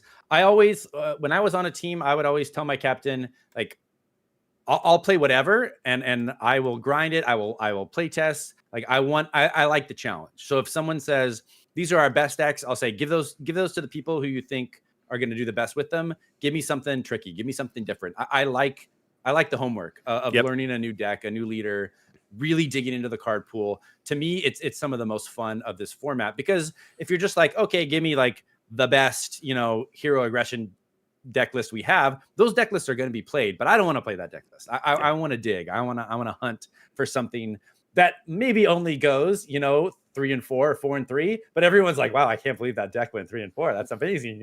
It's a good feeling to kind of beat the odds. Well, Joseph ends up on Team Carter. Again, still no aspect pairing for Carter, but he's got a pretty solid looking stable of players there based on what I've been seeing. Yeah, definitely. All right, let's see. Current player, that would be Alyssa. Wrecker go boom. So here's another one, right? I look at this again. The hero aggro just leaps off the card at you, like, Matthew has to be going, ooh, this would be another one in my wheelhouse. And obviously, like, day 3 Galactics, again, no joke, top 70 finish, finalist in a couple of PQs, somebody who obviously understands how to prep a deck for a large event. Yeah. Alyssa, extremely good player from Cardboard Games meta, up a little north of us. Really great store, has a lot of really great players, and is going to be very good on whatever team she ends up on. I've seen her at least one PQ do very well, and not surprising day 3 Galactics either. So that 50% win rate, it's got to be a little humble, right? Like it takes a little bit more than 50% to get these finishes. So you would think so. You would think so. Yeah, I'd be happy to have Alyssa on my team, especially that Wrecker Boom and For a Cause. I mean, a lot of those hero aggression decks are going to be wanting to play For a Cause, I think. So well, and that's the beauty of it, is that they're not restricted on. They're only restricted on bases, right? They can play as long as you're in hero aggro. Everybody can have For a Cause in their deck if they want.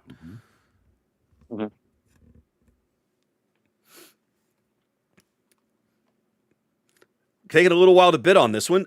There was a request that we kind of do a quick. I finally got the some of the team slides working. So while this bidding is going on, let's take a quick review of where we're at. Well, these are in here alphabetically. So we'll start with Team Aram, right? Your aggression villainy, right there. Currently, there's your listing. Just Huamin and Matt, but. Biding their time to see who else they can come in with. Team Carter, of course, still technically homeless in terms of aspect, but building a very solid stable of players. We just took a look at that. Team. Yeah, for sure. Team Chris, we talked about them earlier. I got this slide to update finally. Your command villainy, an early pick on the aspect, but been fairly quiet. Only a couple players since then. I see a lot of wins between just those 3 players, though. Like that's a very strong top end on that squad right now. Yep. Team James filling up nicely. A lot of great players here. Just does James have somewhere to be? He's just filling it out. He's got an appointment to make. Yep. Sheesh. Well, and we've had another one pick in. So Alyssa does go to Team Matthew, so that red hero in the wheelhouse, and Perfect then spot. Jim swoops in and almost instantly, like within a couple of seconds, gentlemen, picks up command hero, for bare minimum, like for $1. For $1. Got it for a buck. Got it for a buck. I think.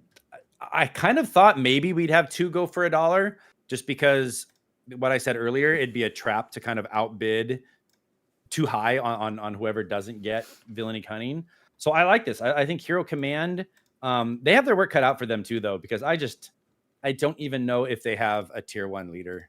And that's at least villainy cunning has Cad Bane. So like that's something. But like who would you guys say is your top hero command leader? Obi-Wan, set 5. Yeah, Obi-Wan. Yeah. Yeah. Yeah. Maybe Leia. Maybe Like a Leia, Leia if Rush. someone can crack it. Yeah.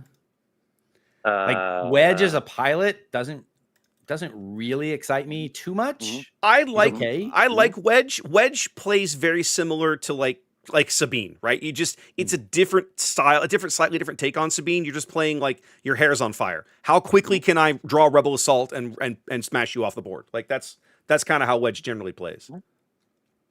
Yep. So wait, is this confirmed then, John? Right? Have you been confirmed on Villainy Cunning? He has. I think so. Yep. Team Carter now landing on Cunning Villainy. They get the Cunning Villainy aspect that kind of nobody else really wanted, kind of by default here. Let's finish up everything here. All right. So we have our factions. Yep. Set. Each team now has a home in terms of color pair. Sorry, I got to do some work on the PowerPoint setup here to get everything looking pretty. And I see bidding going on is for Blake. Yep, I'm gonna put that. I'm gonna put that up. So, put that up here real quick. Just trying to. Yeah. There we go. Trying to keep. Don't mean to throw stuff at you. No, you're good. I've learned to juggle. You have to learn how to juggle in this job. Yeah. Again, Blake, local community hero in San Diego, really keeps us all together. Organizer of our sealed league and so much else. I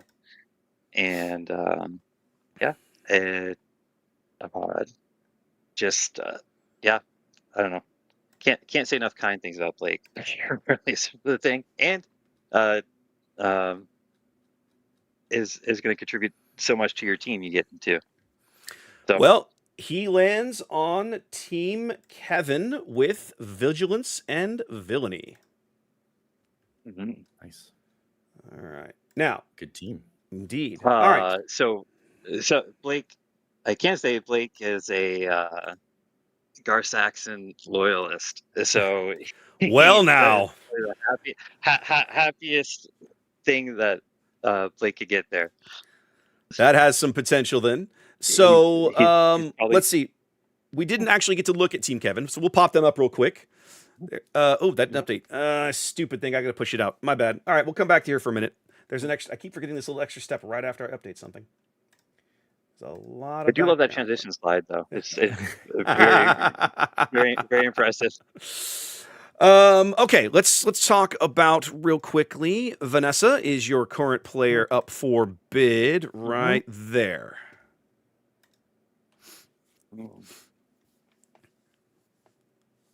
Mostly a casual player by her own admission, it would seem. The Paige Tico shout out I love just because I feel like that's one of the better pilots out of the set that just doesn't get a lot of recognition. But if you get Paige on the right starship early in a game, by God, she's irritating. Yeah. She can just build and build and build. Yeah, it's crazy. I like it a lot. It's crazy. I would try and get Vanessa on that team and put Paige in her hands, because it's not a leader that you immediately think about. It's not a leader that people are going to be fighting for, but a player like Vanessa, who's more casual, you want to give them something they're comfortable with. You want to give them something that they feel good about, that they can win. So I think you kind of get her onto Hero Vigilance if you can. Give her Paige, let her run wild with it. Well, she lands on Team Kevin with Blake and Paul with Vigilance and Villainy. Interesting. Well, maybe switch her up to Asajj. Could be. Maybe Could be. She likes the pilot game. There's your current look at Team Kevin. We didn't get to all the teams a minute ago, so we'll take a quick glance around just to kind of get some status updates. So we took a look at Team Kevin. We'll go back and have a look at Team Daniel, our Cunning Hero team, just with a couple of players right now. Then Team Matthew, building up his stock with 2 big hero aggression players. Yeah. And then rounding things out with Team Justin. And so far, no players on Team Justin. Just really? Oh my gosh. Justin, the only one with no players, only the hero vigilance pairing. That's technically a team. Kind of. He's biding his time. He's biding Yeah, his time. Yeah. All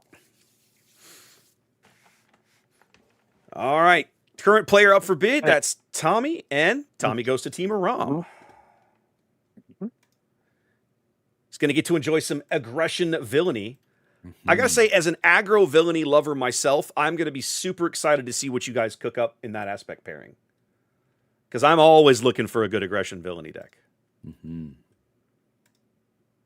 Yeah, I think there's a lot of fun to be had in that aspect pair. Like I would have fun like picking one of the malls, like trying to crack Price or Third Sister. Like you can just, there's so many things to have fun with that. I think interesting leaders with interesting abilities.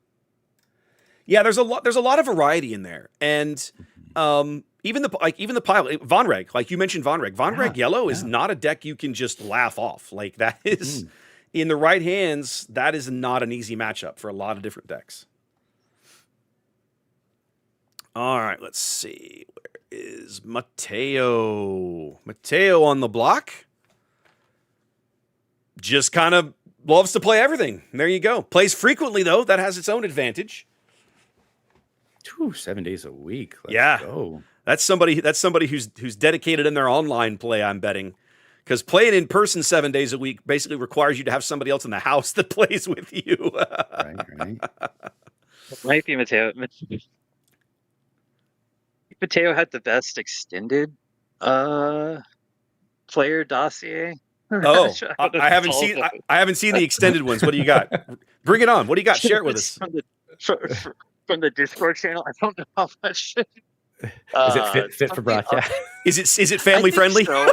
I think so. There's a lot of things that are. I don't entirely understand all of it. He's going to bring apples to the team. I don't know what that means, but apples are going to be there. Okay. And farts on weakness, and I don't know if that means like when he feels weak, if he gets gassy, or if it's that. It's just like a disdain for weakness strength and weakness. But he does feel strong in all aspects for sure. And can but prefers villainy. Yeah, he's gonna get to enjoy hear some vigilance heroism because Justin is finally on the board with his first team. All right, team player selection. So there you go. Well, he did say he loved "You're My Only Hope," so this is our Yoda player. Right could here. be, could be. I could see it. I could see it. That's good. The fact that card has found its little home really makes me happy. I remember the first time I saw Yoda, we had a local player who's just a huge Yoda fan, and we started talking, and I talked about You're My Only Hope, and then when Data Vault was spoiled, I remember messaging him and saying, man, 10 extra cards to Yoda. Yoda don't care. Yoda's going to cycle through and see stuff, man. Those 10 cards were no big deal to Yoda. And boy, here we are all those months later, and that deck has finally hit critical mass, hasn't it? All right, Alexander up for bid. This looks like another, just reading his list, look another possible strong player for aggression heroism if Matthew's looking to expand his roster. Let's see. Let's look at totals here. Who's got money left in the bank? Justin, Team Vigilance and Heroism still has plenty to go, plenty of gas in the tank because he's just now starting to pick up players. I guess just Justin. He needs to but Team Chris still has just a hair over the half of their original. Everybody else is under half to some extent. Wow, Chris has a very strong top end, so the fact that he has a good budget left, puts him in the front, I think. Yep, most folks are down to roughly around a third of their original budgets. The exceptions are Chris, Justin, and Daniel. Everybody else is right around that 1/3 mark. Alexander here is joining Mateo on Team Justin.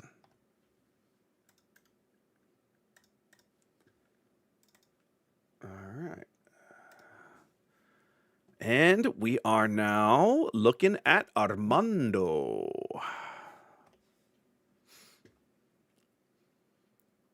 I remember seeing this card. He says 1 win from 15th place. I was like, man, what happened? What happened to the one? What happened that you didn't get the 1 extra win? That sucks. That top 16 prizing was pretty fire, man.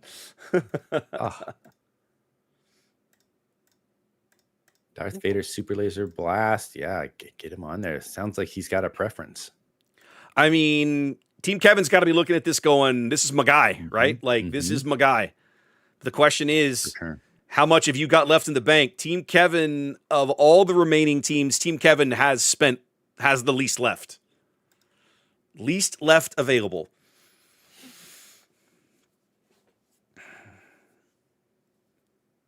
I think of all the ones that are left, I'm looking across the board, right?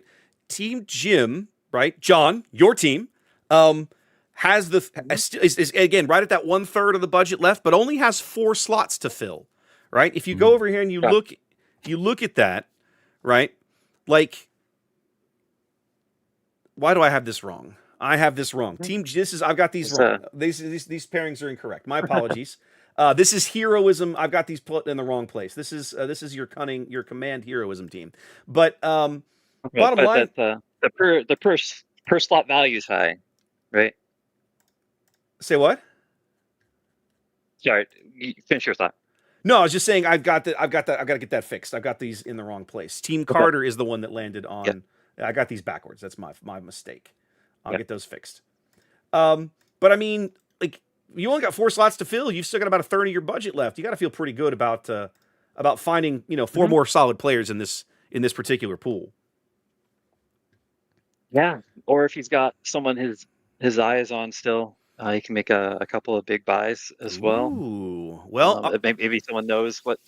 Yeah, Armando is going to have to stretch his legs as well as little. He ended up on Team Justin with vigilance and heroism. Okay. Yeah. Okay. He does like vigilance, so I think he likes vigilance. He'll fit in nicely over there, but the hero leaders are a little different. All right. No Darth Vader for you. No Vader for you. Let's have a look at Nikolai.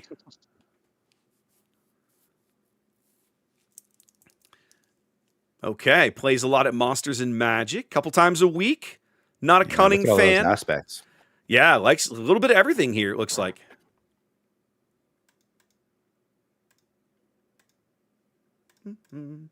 Sorry, I've got to keep pushing buttons in the background to keep everything updated. You're good. Yeah, I think this is a big target here for factions. You see this kind of versatility. It's not only good for your team, but it's a good person because you want to be thinking about the matchups for your team a lot, And if someone's familiar with everything, not only are they an asset to your team, but they're going to give you insight into every other team and kind of the different builds they might be coming up with. The kind of person you want to playtest with is someone who's willing to play anything against, right? Especially with some of your players who are maybe a little less experienced. Someone like this is someone you want in your testing pool for sure. Okay, now let's go back. While they're having a look at this one, there we go. Team Justin now filling in nicely. A minute ago, no players. Now, 3 solid ones. So that looks that's quite the change in fortune.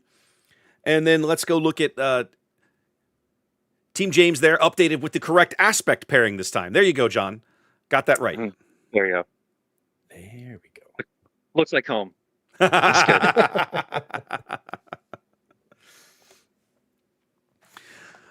Trying to think of who else in command heroism that's like playable. And I gotta say, set 1 Leia, I think still that's not a bad leader. Sure. She'll 100% be on somebody's table. I guarantee it.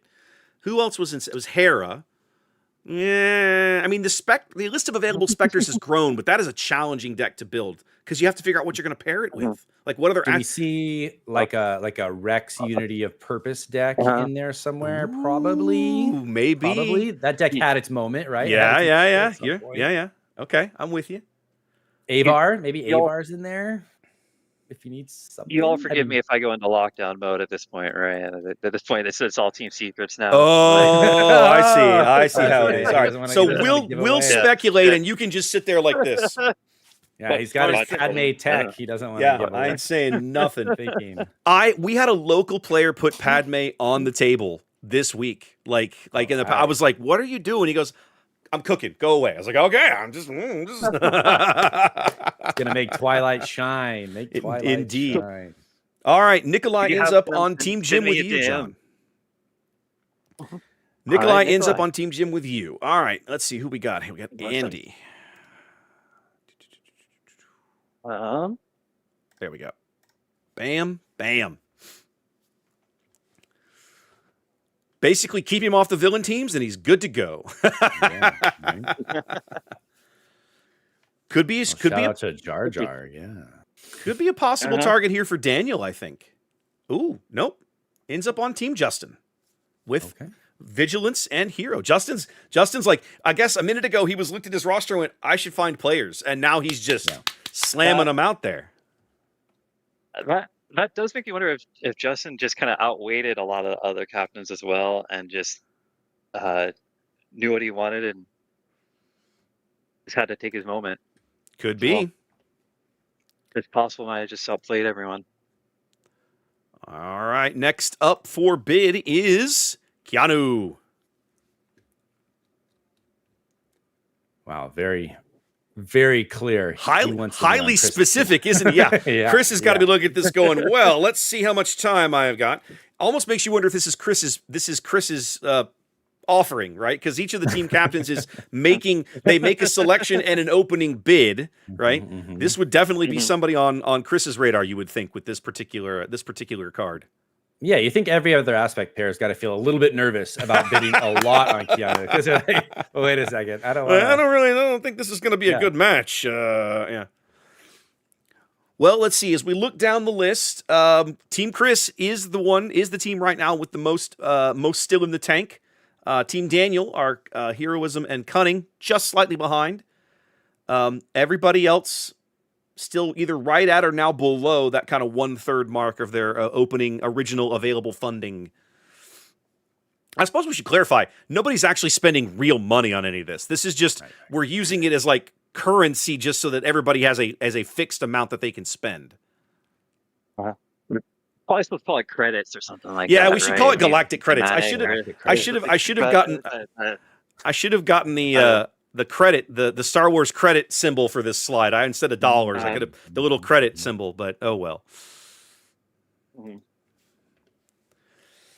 All right, Keanu lands on Team Aram. So he's still villainy, but he's aggression villainy. So he's gonna have to branch out a little bit there. He put Fulminatrix as one of his favorite cards. He did. So maybe he'll find a home there in like a space aggression deck. Okay. All right, let's have a quick look now at Steven. Come on. There we go. Got to update that, and that. There we go. Again, somebody else who has kind of got a very clear vision of, here's the things that I enjoy.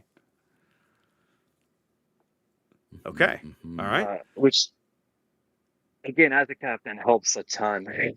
Yeah, for sure. To just know where to focus through. Yep, for sure. Again, another one that would probably be right in Chris's wheelhouse if he wants to shell out. Now, as captains, gentlemen, do you ever find yourselves looking at this kind of information and intentionally bidding up another captain to make them look at someone who's so obviously a good fit for them that they make them spend a little more? Do you try that? Absolutely. Yeah, you're doing whatever you can to try to gamesmanship. Yeah, you're doing anything you possible to drive up prices and one up each other throughout the whole thing. Okay. Yeah, homework in this format matters. And if my homework tells me a player is worth more than they're going for, I will bid them up because another team's kind of bargain is detrimental to you. Not you can call it like hate drafting if you want. It's a little different than hate drafting. I think it's just kind of keeping everybody honest. It's like, I'm not gonna let this person go for $2 or $3. No way, I'll bid up because I know they're worth it. I will go as high as my max on a player if just because you don't want to get out bargained by people. You want to get the bargains, right? So you've got to look to get them. Okay. It's a dangerous game though. Except I do know there's times where I've been aware of certain players trying to drive up every person I was on, and I eventually started flipping that on them, and yeah. But Well, Steven's it's a gonna fun gonna event. The, land the in his draft. wheelhouse because he ends up on Team Chris. There you go. I'll say the more years we have of this format, like by 2019, I think it was 7 years of Thrones War in this format. We had people who maybe played very infrequently, maybe once a year they just played in that event, and you could go back through 7 years of data and really kind of say, like, when did this person have success, right? What faction did they have success? And if they had a bad run of 2 or 3 years, they might be like a $2 player. But if you looked back and saw when they had success, you could kind of like you could spit shine and resurrect that player from obscurity and get like really good bargains. So the more this format goes on, it just adds more and more data and more interesting ways to bid people up, to find bargains. It's fun. It's one of the most fun parts of being a captain, is just the sheer amount of behind the scenes work that you can do if you want to go deep into it. Okay.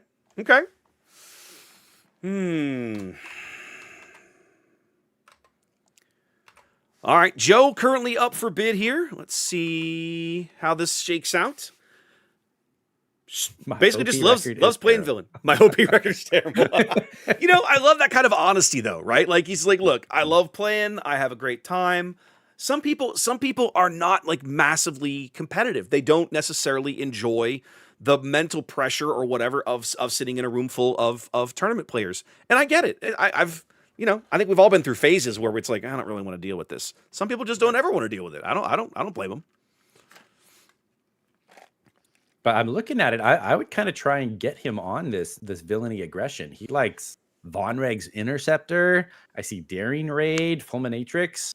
Feels like he does have a little bit. Like if I'm trying to read tea leaves here, seems like he does have kind of a preference there. So I would try and get him on that villainy aggression team if I can. Well, he ended up on Team Carter, so he is cunning villainy. Okay, that works too. Carter wins that particular bid. Let me push these slides out real quick, and we can go look around a little bit, see how things are shaping up. All right. Let's see. While that's happening, Tyler currently up on the block. Oh man, Justin's got to look at this and go, "That's my boy." Oh yeah. So let's take a quick look at Team Carter, right? Coming in, that cunning villainy, kind of getting the last aspect choice. But I mean, I look across that list, I see a lot of green thumbs here. I see a lot of people who are going to be very happy and interested to cook in this particular aspect pairing. Yeah, real intentional selections, which is where you have to do that when you've got kind of the perceived lowest faction. Mm-hmm.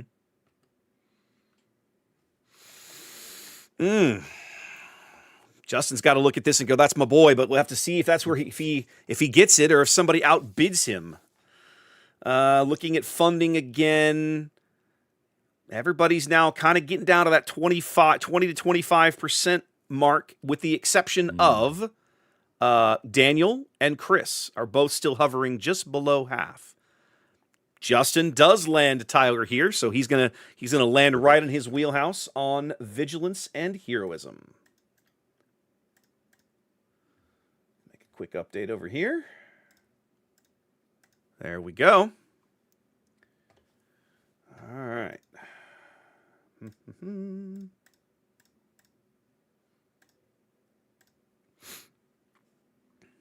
All right. While that's happening, let's. Mm-hmm.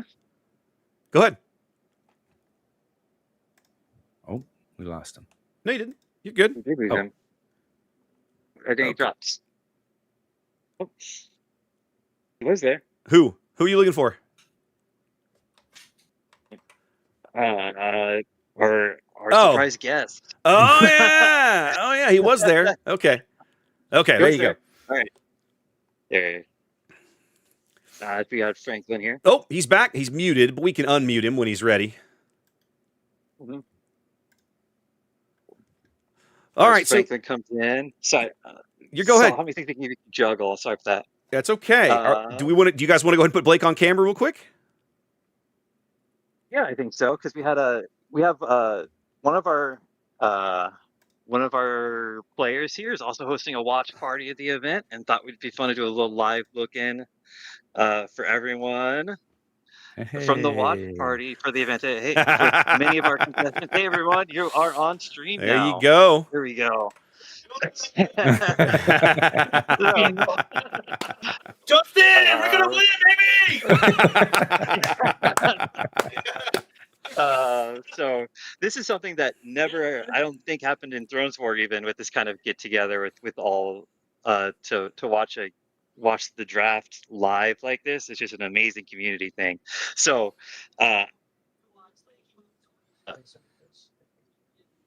and I saw your lips move there, Blake, but I did not hear that. I apologize.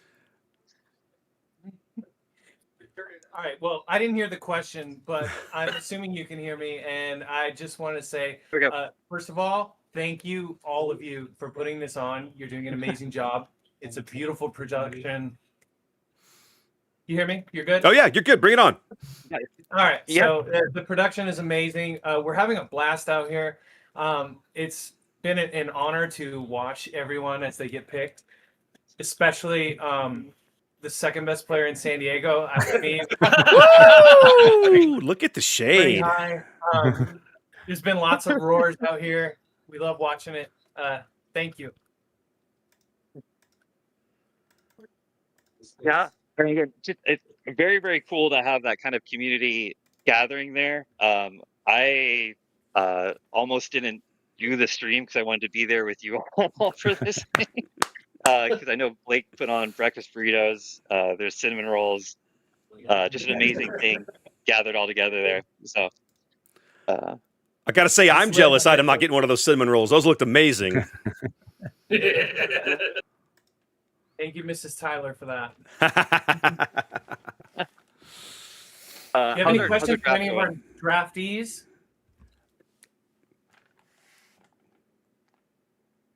Yeah. Who is most excited? I guess anyone have to get okay. Apparently. Well, you And who's the most worried? Yeah. Yeah, I guess my question is, those of you on Team Cunning Villainy, how concerned are you? I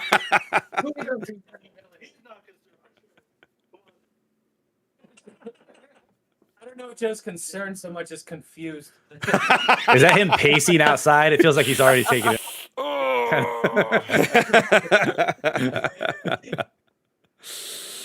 Nice. So I actually don't know Kevin who took me, but thank you. I'm really excited for Blue Villainy. I'd like to claim Gar if I can, but I'll play anything for you. Yeah. You should have dibs on Gar, Blake. Yeah, that seems fair.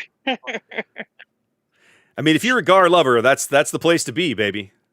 Yeah, many people know me as Gar lover. Like, if he wasn't married. Yeah, All right. That was a close between marriage and Gar. It takes. All right. Well, why don't we get back to the draft here? We've had a couple of more players go off the board, so let's get. Thank you. No problem, guys. No problem. Let's get caught up. Yeah. All right. Let's get caught up on everything. Yellow, nice, Cunning Villainy. Yeah. Okay. So, we looked at Franklin, and Franklin ended up on Team Heroism Aggression, Team Matthew. Try came up and landed on Team Cunning Villainy, Team Yellow Black. Perfect. Again, somebody looking right in the wheelhouse, right? And then now we are currently having a look at Darren is up for bid. Let's put this up here. There we go. Again, this is somebody that I would think that Kevin and Chris are both like, there we go.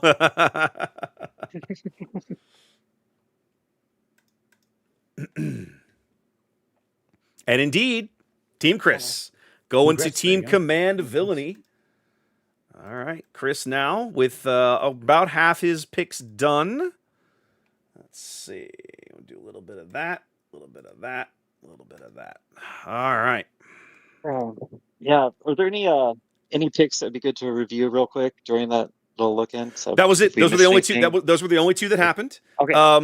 I Great. can let me push things out real quick, and I can do a quick Yeah. look at the team rosters that got updated while we were talking to Blake and the crew there at the watch party. That looks like fun. I wish Yeah. I could go to a watch party for something like this. It'd be fun to watch somebody else do this rather than me have to sit here and do it. That'd be cool.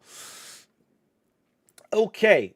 So during the update there, we had some changes, some updates there to Team Matthew Franklin joining Team Hero Aggression. And then Team Carter picking up Try. Of course, you've got their Team Cunning Villainy filling in nicely. Only a few slots left. Go ahead. I think it's the right strategy, right? Like this faction needed to strike quickly, get the players they need. You don't want to be villainy, cunning, kind of waiting on the last few players and taking what you get. I really like their aggressive stance here. Carter's making the right move, I think, to make the best out of this pairing. I like them to actually perform better than expected at this point. Mm-hmm. Mm-hmm. Well, and like I said, I'm going to be just fascinated to see what it is they cook up, right? Because there are still some good leaders in there that just seems to be difficult to get them to break into the wider meta. But what's interesting about this event, right? Because in any given round, your team is simply playing another team. So you can almost start evaluating pairings from the analysis perspective of, okay, I'm playing Cunning Villainy. What are my bad aspect matchups? Okay, things with Restore. Okay, so like Blue Heroism, not going to be a great matchup for me. Like those kinds of things, and how do I deal with it? So yeah, a lot of possibilities, I think, to approach things from that direction as well. Very much, and you can kind of almost punt like a straight matchup too. So it's just something you're not good against. Mm-hmm. Like a 6-1 record is really, really good. Yeah. Yep. Well, and also, maybe just you look at it from around, okay, there's 8 or 9 games going on. Maybe if you can only win 3 of them, but that's more than you expected, hey, you take it and you move on, right? All right. So Daniel's been quiet for like the last hour. But he picks up this one. There it is. There you go. Yeah. Okay. Yeah, been pretty quiet on Team Cunning Heroism for a spell, but Daniel is going to pick up Andrew here. So somebody else who's going to have to maybe look a little outside their wheelhouse. Again, another top 8 PQ proven player.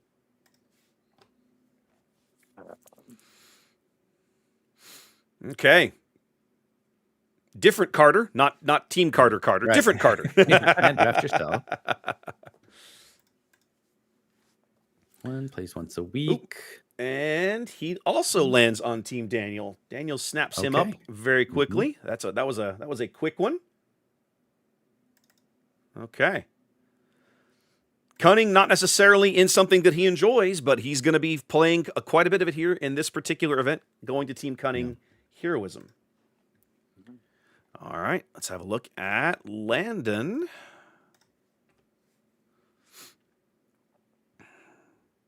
Loves it all. The generalist, ladies and gentlemen. There you go. Look at that frequency. That's what you like. Yeah, somebody who plays a lot. So this going back to Lucas, you earlier were talking about having somebody on your team who is like the tester, the kind of guy you bounce decks off of or crazy deck ideas. This looks like the perfect candidate for that sort of thing to me. Yeah, you need those people who are just always building. Always like, here, like, I'm sure these teams will form their own little Discord channels and have their group chats. And someone who's just like making decks and popping them in there. Hey, someone try this. Someone try this. Yeah. Someone want to hop on and test this with me. That's really what you need. I would encourage anybody to like get as active as possible. It's so much fun. Like the tournament is not just about the day of Kyber Cup. It's this whole month. Oh yeah, the whole build up. Month and a half build up. It's really like jump in with both feet if you're listening and wondering like, oh, how involved should I be? Like, be really involved because you're going to get so much fun out of it. It's a blast.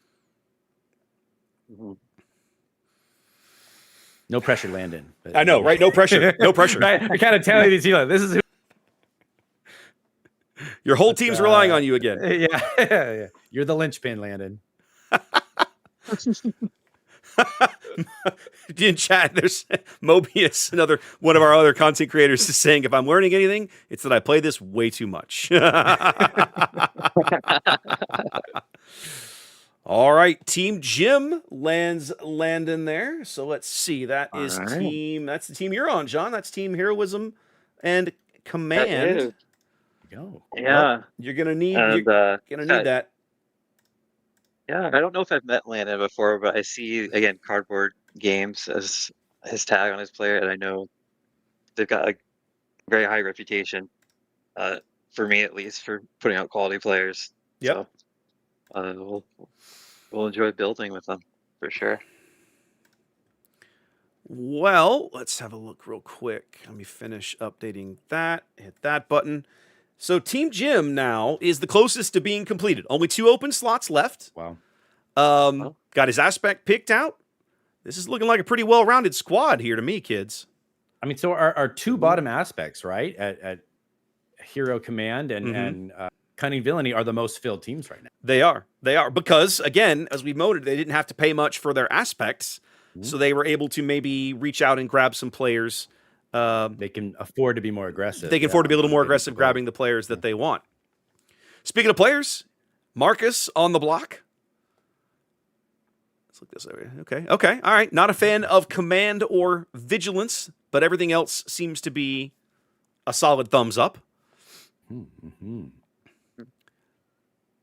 Going to Team Daniel. So he's going to land in Cunning and Heroism. All right, checks the boxes. That works. All right. Now let me ask you guys another question. Again, as former team captains, do you find yourself bidding on players that you don't know, basically based on just the information that's been provided to you by them? Like, to basically, these are the things I like, these are the things I'm good at, and you just go, you take them on their word and go, yep, that seems like a match. That's happened before, yes? Yeah, sometimes you have to. It's just that when you're going up against 7 other people, like sometimes someone comes up and you need someone, and you kind of have to go off their bio and say, you know what, I'm going to trust that this person's going to be good on my team. Absolutely. You have to take some of those dart throws. But I like that because you can strike gold, you know? Yep. Okay. Very much. And it's also, again, with a community-based event, that's also an opportunity to meet someone. Absolutely. Too.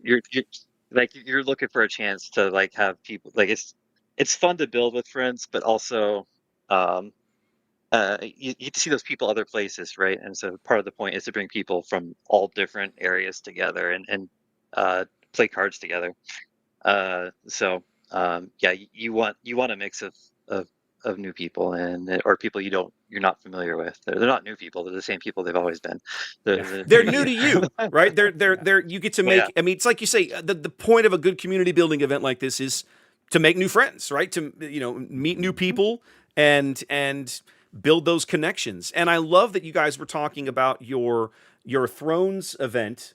Eventually built to where it was like a multinational thing, because I think that's even more awesome. Oh yeah! In the last year, my co-captain was from Sweden. That's awesome. Yeah. All right, Ryan lands on Team Jim, who now has only 1 remaining spot to fill. Wow. So that is John. That's your teammate right there. Ryan has joined Team Jim, Team Command Heroism. Hi Ryan. Welcome. And I see. I suspect Jim was doing what you said and going off the aspect pairing there. Reasonable approach. Yeah. Very very curious that the last spot what Jim saved for the last piece there will be that will be significant to see. Yeah. And I think in the end, I'm going to come back to this real quick, right? We talked about kind of boy doesn't Command Villainy look like a bargain now, but I also think I honestly think Command Heroism is not as bad as $1, right? I think there are plenty of good leaders and decks you can build out of that range. There's so many good cards. Certainly the card pool, like we're saying with Cunning Villainy, the card pool is going to support it, right? Yeah. It's just about Mhm. finding a leader and color pairing for everybody that works for them. And I think there's plenty of variety there. For $1, I think that's going to turn out to be one of the better bargains. Mhm. Yeah, I think at the top end of command heroism with the Keller and Becks and the Ewing reinforcements, um, it's the home ones. Like they're good cards. They're good cards. You're gonna have to overcome some of that hero or the leader piece, but man, there's some good cards. It is. They're just. I like them so much more out of Yoda and Anakin. Right, Mhm. right, Mhm. right. Because they'll get to play those Sorry. good cards too. Yep. Yeah. But they can only play Sorry. those good cards in 2 of their decks, you know?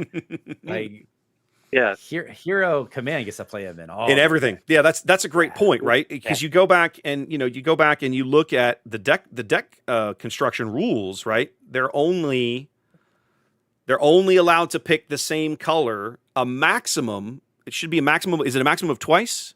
Each 2, was yeah. the one, two, yeah, maximum of twice. So yeah, so I mean, that's all you can get. You can only have 2 decks of that particular color. So that's a limit, right? All right, Anthony here loves himself some vigilance and villainy, and he has landed in the right place.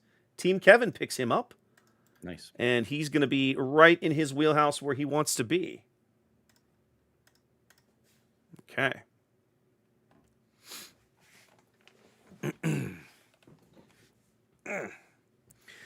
Well, boys, I think it feels like we're starting to get down towards the end here. Yeah. Looking across again, looking at budgets. You've got about 3 teams that are right around. Well, no, okay, that's right. So you've only got Team Chris is our command villainy has the most remaining of their available budget. Behind them is a ROM.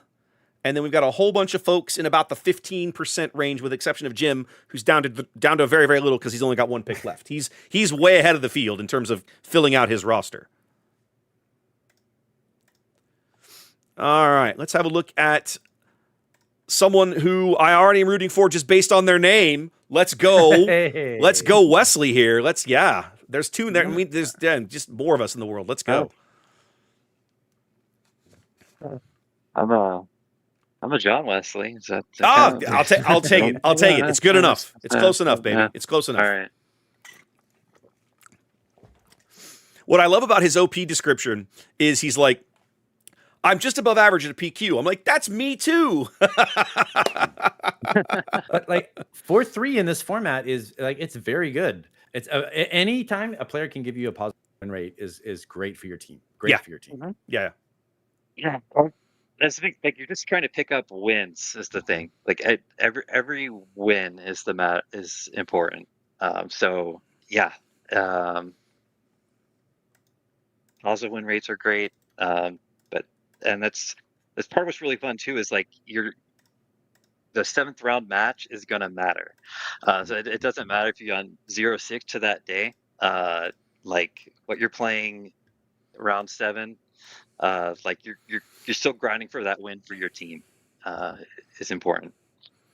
Well, he's going to be joining that really strong heroism aggression team over on Team Matthew. Matthew has a lot of spots to fill still, though. He does.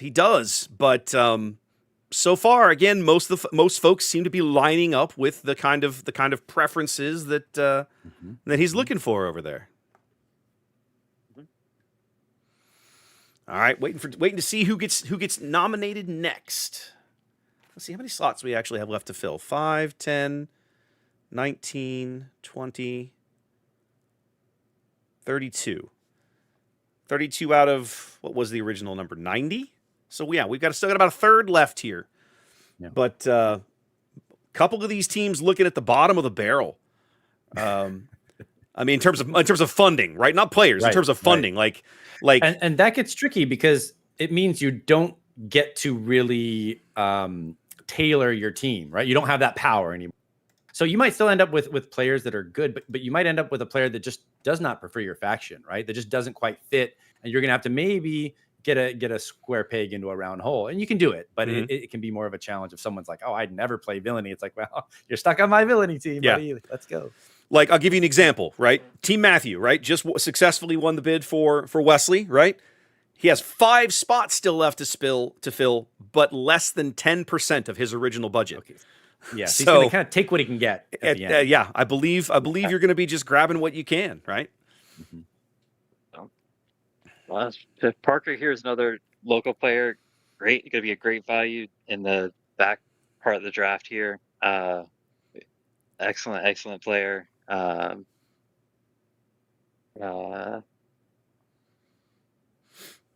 I don't know exactly. Looks like a preference for command hero, or aggression hero. Well, but he's going to be outside his comfort zone. Yeah. Team Chris wins that bid. See, and you got to wonder if our hero aggression team like would have loved to get Parker at this point in the draft, but they can't, right? Yep. Puts them in a tough spot. And if you're the other captains, you might be saying, listen, that hero aggression pairing is so good. Anytime we can maybe like deny them their choice, it's a good strategy, especially if those aspects preferences overlap, right? If you're like, ooh, they kind of like my aspects, but I want to deny them to that team, because you've got to be looking at the top aspect pairs and think, how do we gain advantage on these guys? Because they've got a very strong starting point, a strong foundation. Yep. Now here's a man that Team Daniel's got to be looking into, like, oh yeah, bring it on, right? Again, you've got the thumbs up on the aspects you want. Right. So let's see how that goes. We lost John's video. What happened there? He disappeared. Oh, John. Yeah, he disappeared on us. Don't know what happened. It's all right. He'll come back. He muted audio, so maybe he had to step away for a second. Okay, that's possible. It happens. Yeah, so Matt definitely wants to be on Hero Cunning. I see irregular as his frequency, right? So you're looking at someone who doesn't get to play a lot, but is comfortable in one space. But probably that also pushes the other aspects a little bit off Matt, right? Probably a villainy captain is not thinking, oh, I'm going to get Matt on my team, because Matt is going to be comfortable in one spot. So it could work out for everybody if Matt can end up on Hero Cunning here, because they have a good amount of spots too. Well, he ended up on heroism, but he ended up on vigilance heroism. He is on Team Justin. Okay. Make it work. Well, and he could go, hero vigilism with a cunning base. Maybe. So, no? that's just it. Maybe you end up with a leader, right? And you pair them into cunning, right? Some vigilance hero leader that you pair into cunning. So you're still working out of a card pool that you're familiar with and comfortable with, but maybe perhaps a slightly different leader. And cunning isn't always, at least in my point of view, it's not thought of as like the must pair with vigilance. No. Right. So maybe it'll be perfect for someone like him to kind of play with. I love this card. For starters, his name is Jurassic. His handle Jurassic Bark makes me just smile. But then you have I love Star Destroyers and removal. It's like, all right, well, this is a man who knows what he enjoys. So there you go. Sounds like maybe Chris wants to get him to be his Fiat player. This could be. Maybe this is your Fiat. Maybe this is your Death Triangle player that you want. I don't know. I could see that. Yeah, I could see that. Doritos in space. Let's go. I could see Kevin making a bid here as well, right? Likes removal, right? Yeah. All right, let me finish exporting everything here. I don't think we've done this in a spell. All right. Been playing since the beginning too. Yeah. Back when there weren't many Star Destroyers. Right. All right, let's see. Where did Mark land? Aram grabbed Mark, so he's going to get to experience the joys of red Death Triangles on Team Aggression Villainy. Yeah, I do really think we don't talk maybe enough about that first set, kind of where the player started, because it speaks to their ability to really probably pilot anything, right? They're probably familiar with all leaders. Yeah. They've probably played a lot of limited in draft. They kind of know it. If you're just came in JTL, like it might be a little tough for you to pick up a Twilight leader, or a first set leader if you're not used to it.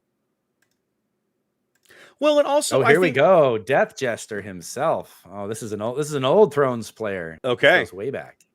I also think that if you played the game back in set 1, you kind of tried everything just because everything was new and you didn't know what you liked. right? You can read the cards, but that doesn't tell you, that's not the same as experiencing them, actually putting them on a table and playing them, right? So You played before there was a meta, right? yeah, before exactly. We Quite really thought literally. of it as a meta. Yeah. Quite literally. Well, Team Aram picks up back-to-back picks here. John going to aggression, villainy as well. Yeah, I think he'll fit in well there. Yeah. All right. Moving on to our next player. That's going to be Kyle. There we go. Iowa. Oh, is this Vancel? Is this Vancel, John? Oh my gosh. This guy is old school. He was at the last Thrones War, though. Coming in from out of 2019. town. Look at that. Oh, yeah. One of your He Midwest was, players. Yeah, is one of my best players. Kyle Vansel was very kind of last Thrones War. I think filled in for free because someone dropped. So Yeah. he was a last second flew in. joined in. He flew in. I gave him a deck the night before, and yeah. He likes those goody two shoes characters. I mean, and yet he's got the check mark with villain. So what am I missing here? That Right. feels like a miss. What happened there? I am not sure if Kyle plays Star Wars. I don't know if he's been in plays this YouTube game. chat the entire time, commenting on the whole stream. Oh, he will be an excellent teammate. Whether or not he plays the game is different. You want him on your team, though. He will bring laughs. He will bring camaraderie. He will make everybody on that team feel very special. I love Kyle a lot. He's a great teammate. Great community Wonderful. member. And that's part of the thing too, is you're not you do need those kind of glue parts to your team too. Mhm.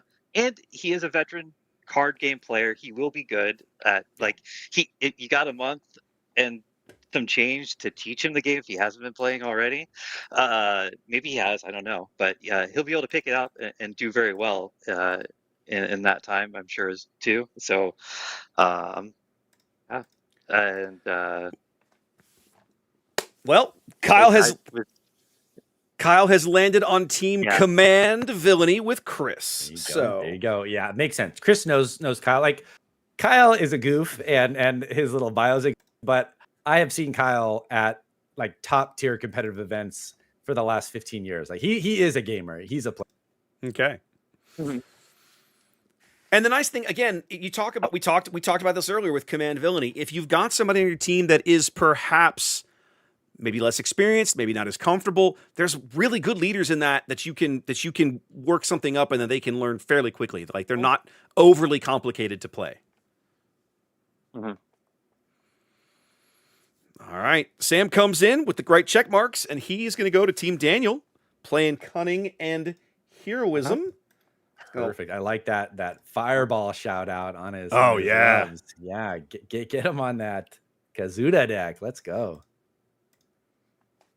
There's a guy, that leader I think is so irritatingly slept on. I'm afraid after rotation, he's going to be everywhere. Yeah. All right.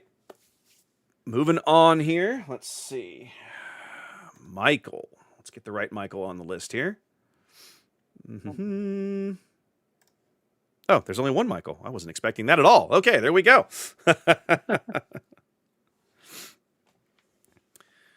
Keep him away from heroism, but the rest seems okay. right. Seems like someone Chris still has some space to fill. Maybe he needs to grab him. Yeah. Chris has got a little bit of space left. Chris still has the largest bank left available, followed closely by Aram and Kevin and Carter. Everybody else is definitely getting down to the end of their available funding. Michael here is going to land on Team Carter.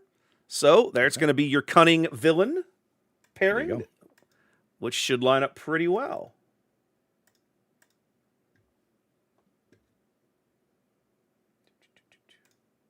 There we go. All right.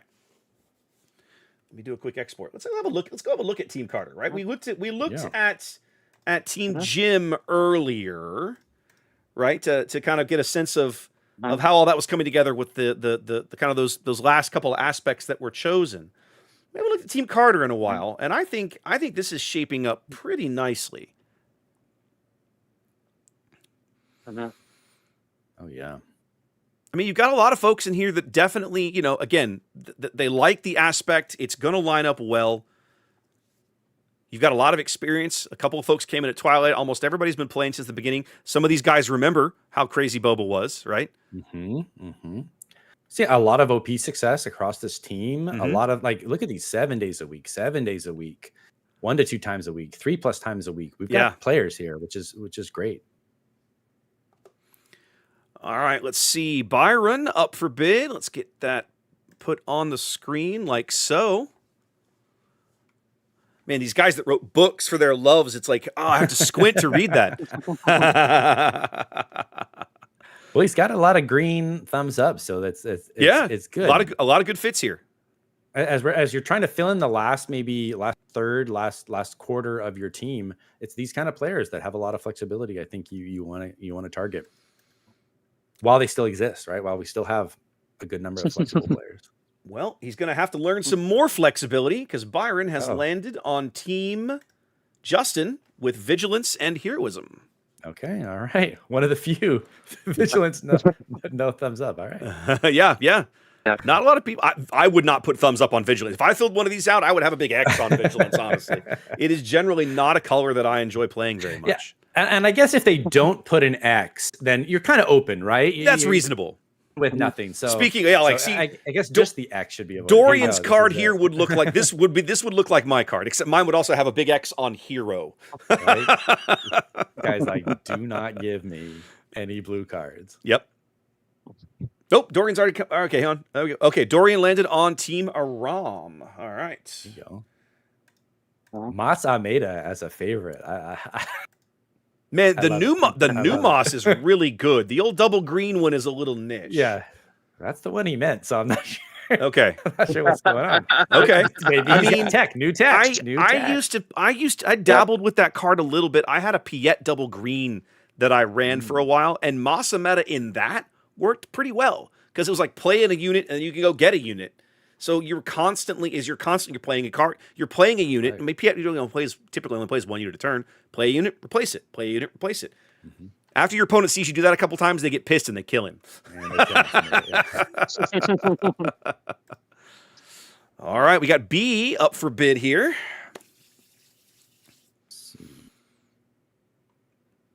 Possibly a good fit for Team Carter or Team Chris. Even admits he's kind of a big deal. Like, this is my kind of player right here. It's like, I know I'm a big deal. And he loves a banned card. So sorry, babe. Triple Dark Raid is banned, but it gives you some insight. Maybe they're into vehicles. I see Lurking Tie in there. Mm-hmm. Ooh. All right, a good one for Team Carter. A nice pickup there. Team Carter and Team Jim now down to their last pick as well. So both of our teams that kind of went late on aspects filled out their rosters fairly quickly. TV is wonderful to play with. They're going to be great there. It'll be a lot of fun. All right, next up, Jenkins, right? I didn't put it together. Okay. Next up is Aaron, who has also been in chat in YouTube here most of the time. That's awesome. Bring it on. Let's go. Shout out to my YouTube viewers. Always nice to have folks in chat hanging out with us. Let's have a quick look at funding here. Okay. Yeah, Hero Aggression needs some players, right? Hero Aggression they have 5 slots to fill, and so does wow. They have 5 slots to fill, and so does Vigilance Villainy. So Team Kevin and Team Matthew both have 5 slots remaining. Nobody else has more than 3. A lot of players still left to be picked. But not much budget. Try and get Aaron. I'd try and get Aaron here if you can. Well, I like the flexibility, right? She's giving you that, like, maybe not Vigilance necessarily, but the rest is good, and I don't really have a preference on hero or villain, so a lot of good flexibility there, and that flexibility matters. And again, as you pointed out, the play frequency, right? The availability to put some games in, get some testing in, to cook at the deck table, that matters.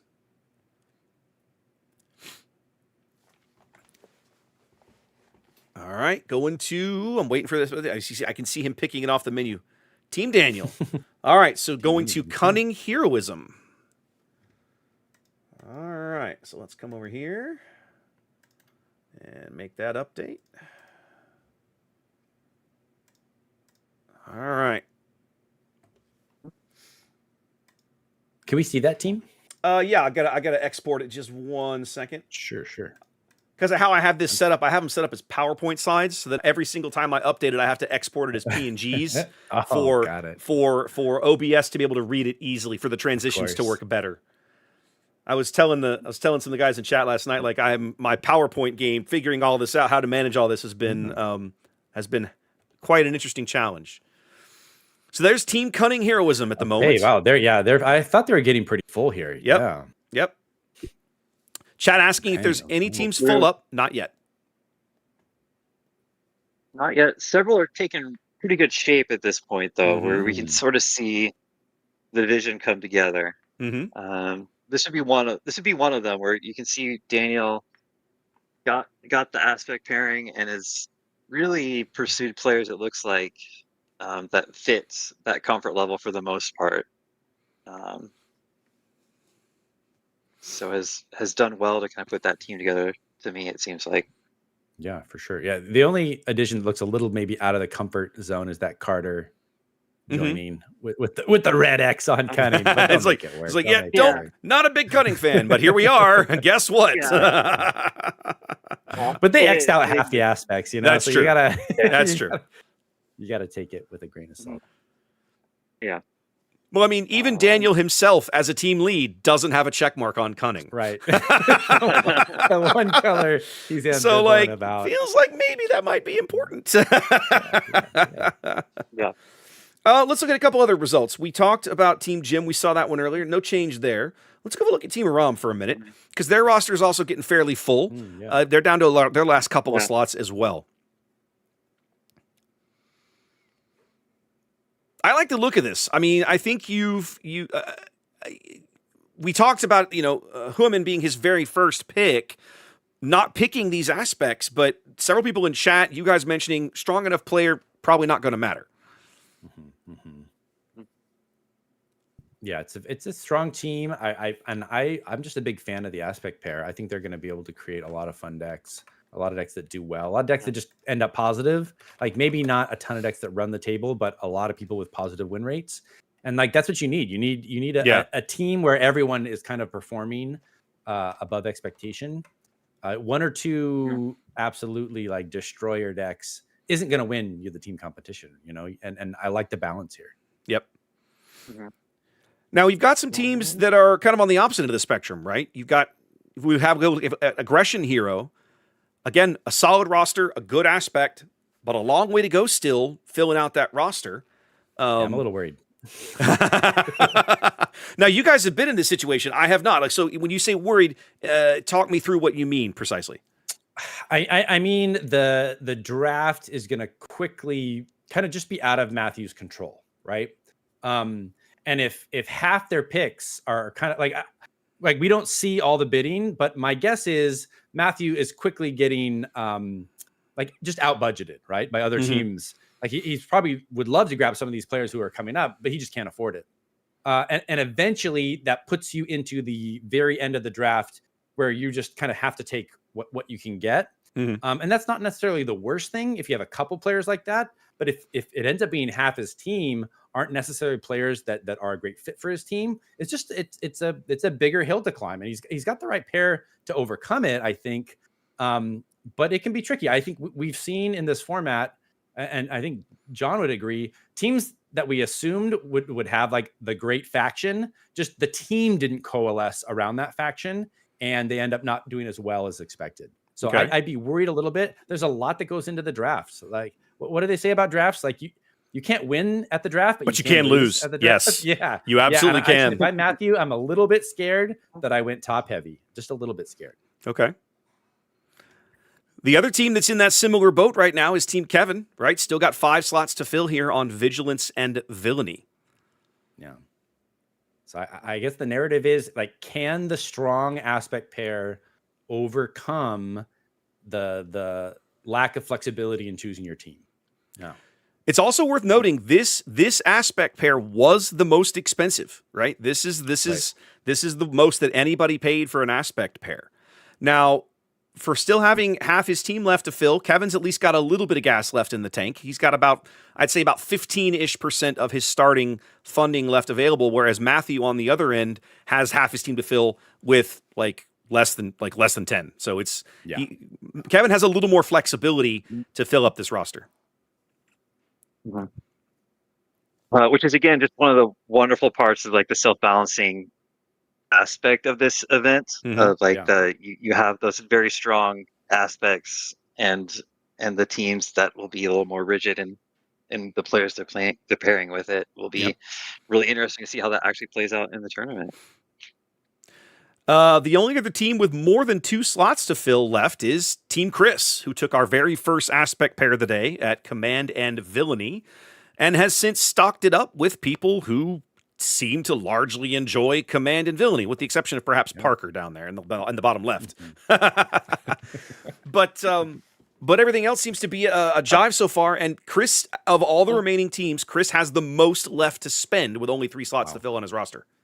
Yeah, and that's a driver's seat right there, right? When you've got only 3 slots, a lot of budget, you can pick and choose. Yeah, it's a good place to be. And that speaks to his experience in the format too, I think. So I was going to say, does this not look just exactly like mid-range Chris across the board? It does. It's not. It's just. Well, I mean, his card over there does say 50% wins. I mean, that's about as mid as you get, right? I mean, right down the middle of the fairway. There you go. Yeah. So let's see. What have we not looked at? Jim hasn't changed. We took a look at Team Carter and Team Dan. Oh, actually, we've missed a pick, I think. Let me come back in. They've caught back up again. Let me make sure. Yeah, they have. Okay, so we're gonna come back to here for a minute. Okay. They took a little bio break. That's why we're doing some team running right now. We missed one pick. I'm gonna put him up real briefly, just so everybody can get their shot at glory here. Matt here ended up on Team Daniel, Team Cunning Heroism, while we were over there looking at other things. At the moment, currently up for bid is Ben here. In the docket, as it were. So it looks like a more casual player, likes to play limited, right? Pre-release occasional drafts. And that's okay for this format. I think those players can thrive because they've got a lot of card pool knowledge. Mm-hmm. I think that's maybe more valuable than people realize, right? I find that, everybody tends to know, the cards that everybody plays. But it's the obscure cards, particularly obscure events that only fit in really niche decks or weird situations that I think frequently get overlooked. For sure. All right. Having knowledge of that card pool is a big deal in this format. You have to have a variety of decks. It's not just the leader limitation, but that 2 colors max per team as your third aspect is it makes you just striate your whole team. All right. Ben lands right in his wheelhouse. He went to Team Kevin for Vigilance and Villainy. And then let's see. We are looking now at Nick. Oh, put him back. There we go. I know Nick. He's one of my local players. Why does he have heroism and villainy crossed out? What is that about? I don't know. That's silly because all he plays is hero cunning. Okay. And he's done very well. I think he was top 16 at the PQ last week. Okay. Playing Han 1 green, I think. So hero cunning. I just played with him at a chaos draft, and he literally pulled cunning out of his Sparker Rebellion pack. Nice. Yeah, and he was playing a lot of Quinlan before then, so he definitely wants to be in that hero cunning. And I think they have a couple spaces left. Cunning hero now only has one space left. One space left. Well, if that captain's watching, I think Nick is kind of a target. Don't believe this X out on hero and villain. He's got to have one. You can see from the stuff he likes. Like he likes the cunning aspect. I think he'd be right at home on hero. Well, Chris flexing his ability there with his larger than remaining budget. He wins that bid. Took him. Yep, and so he is in the command villainy slot. Now Nick's dad is also in this draft, so I wonder, and he hasn't been picked yet. I'm trying to get the father-son combo. We'll see. Okay. Oh, this is one of my NorCal brothers. Let's go. Northern California. That's a long way yeah, from home. Yeah, it is. It That's- is. California's a big state. Oh no, California's San Diego's huge. all the way at the bottom. That's what I'm saying. People joke about how people talk about how big Texas is. Like when you look at California, north to south, California's huge. This is my world's roommate every year Yeah. too. Ah, So when okay, I was nice. Traveling to Minnesota, it's just Nice. friend David. Yeah, Which also makes me wonder- most of these teams now down to single digits in terms of what they have available for funding Mhm. left. Yeah. Interestingly enough, the Nice. player who has the most to spend on his single remaining slot, though of the teams that have only one slot left, is Carter at Yellow Oh, wow. Yellow Villain. That cunning villain. He's got a pretty good budget for that Okay. last spot if he wants it. Well, he's got some options here, and I think David's being a little humble on his card. Like David comes to, he was at Galactics. I got to hang out with him at Galactics. Mhm. He flew down for the PQ last week down here in LA. Nice. Like he travels, he plays, he knows the game.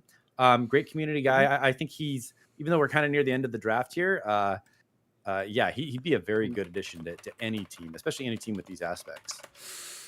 Mhm.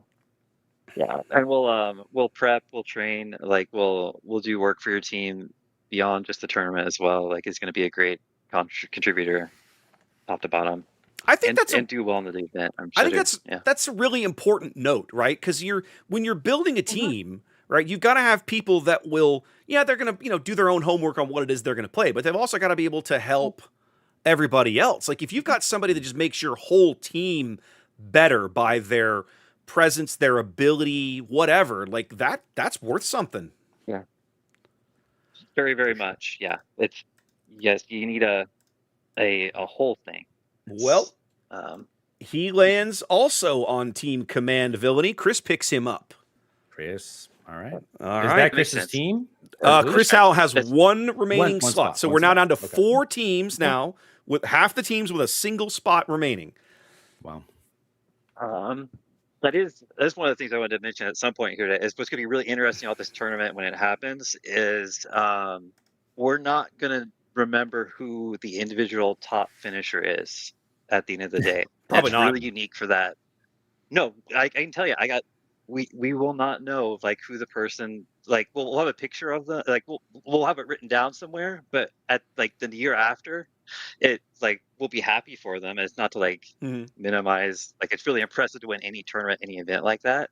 But the real thing that people talk about is like what was the team, like what was the aspect pairing, and it'll be the captain, and it won't be the captain that like did the best individually. It'd be like what was the captain that pulled a team together and got the most collaborative wins all as one, and it just makes it like really unique.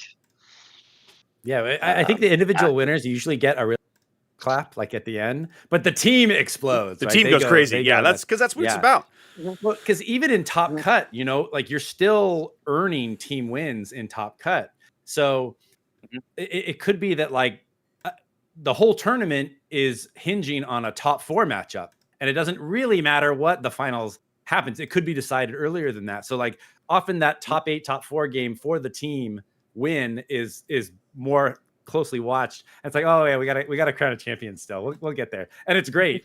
But it's the team above individual is really the theme of the weekend, and Right. I love that about it. All right. Well, Carlos here lands on Team Aram with aggression and villainy. So he'll have lots of good opportunity there to play some of those aggression cards that he enjoys so much. I see Phasma's on his list. Give that man a Phasma leader and let him cook, says I. Yeah. Love it, because I love Phasma leader. That's Aram now down to his last pick as well. So 5 teams now with a single pick remaining. Let's see. As we move on to Alex, is our next player up for bid? Oh, the Soul Really like Crusher. Oh yeah. It's the Soul Crusher. The Great, Soul great Crusher. late round pickup from Aram. Yeah, best Now, nickname. okay, now so here's Carter flexing his muscles at the end with his last pick because he had the most available funds for his last pick. Alex rounds out Team Carter. Team Carter is your first one to complete their roster. Mhm. So we'll throw Right Alex on. in here. All right, Team Cunning Villainy now complete. Nice. As Ryan is up for bid right here. Oh yeah, so this is Nick's dad. You can see Okay. they're both hero players, really, and Okay. I like that Ryan actually affirmed that by putting a thumbs up on here. Yeah, he's right at home, and I'm not sure why I didn't put aggression on there because he's been playing Anakin for like the last 6 months, I feel like. But yeah, he's right at home in here. Get him on hero. I don't think I've ever seen him play villain. He didn't put an X out on it, but I don't think I've ever seen him play a villainy card. Yeah, we do play. I play with him every week. I like how we put 90% of the games I've played are sealed in draft, and it's just kind of like I think part of the reason is we've kind of forced that out of our store. That's what we want to play. So we've gotten everybody on board. Ryan is going to have to learn how to play villain because guess where he landed? He landed on Team Aram. Did he? Okay. On vigilant, on aggression and villainy. So aggression, villainy. He'll make it work.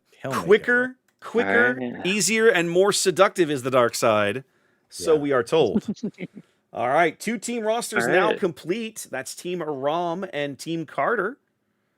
Red villain and yellow villain all finished up for the day. Keep updating things as we go here. There we go. Waiting to see who they put next on the block. I'll get these slides updated and we'll take a look at those completed team rosters here in just a minute. Well, that hasn't happened yet. So let's go look at Team Carter. Team Carter is the first one to finish up for the day. There is your complete roster. I mean, you guys know these players far better than I ever will, but I mean, just looking at the cards, this looks like a pretty solid mix of folks. Yeah, for sure. Like I'm actually really, really impressed by this team. I see a lot of really top San Diego players. I see people who maybe are kind of at the tail end of the draft and are players I know that are still very, very good players. So I think they're actually set up for a lot of success. I think they're going to be perform above expectation for sure. It's going to be hard to overcome the aspects, leader choice, but I think they're going to perform better than expected. I don't think they'll be bottom. Okay. All right. Let's come back here. Our next pick, Andrew here, was up for grabs. And again, somebody else who X'd out villainy and heroism. I don't understand that at all. But okay. He landed on Team Matthew. So he will get to play some aggression, which is seems to be one of his picks there. Andrew, bam. So he is on Team Aggression Heroism. Okay, at least he did thumbs up on aggression. So indeed, right? All right. So we looked at Team Carter. They're finished. Let's go look at Team Aram. Here's your other completed roster for the day.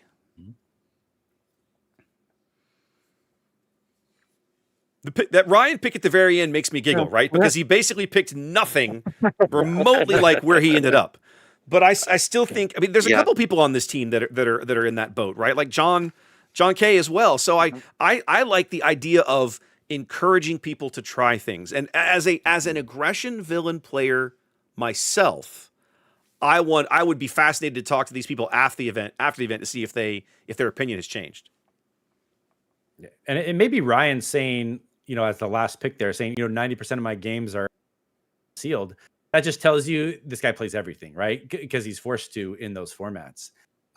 So even though the preference might be on hero, on vigilance, on command, he'll be at home with good cards, Yeah,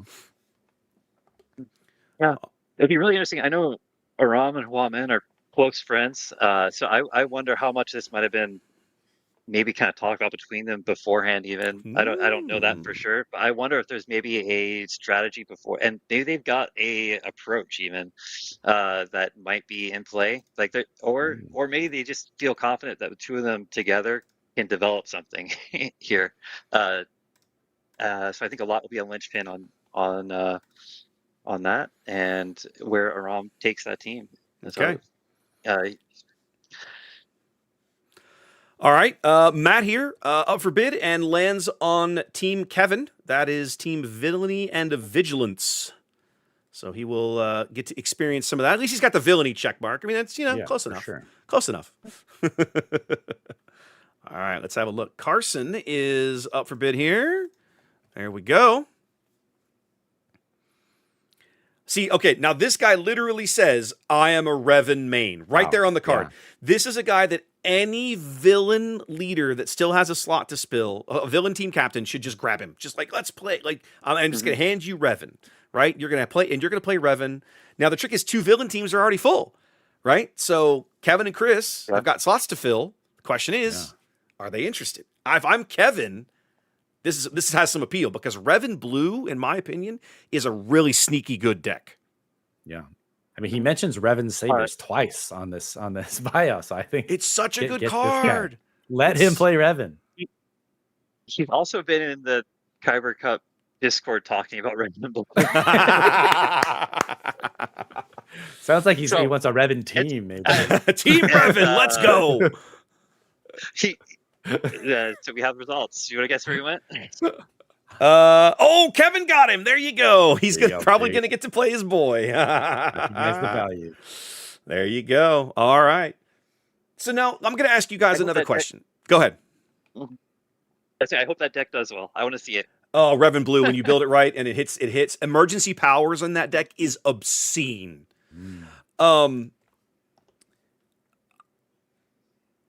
I gotta ask. Okay, hang on. Okay, so Matt, hang on. We had like kind of an insta claim here. I'll just show it to you. Basically, Jim came in with all of his remaining budget, I think, and picked up Matt here.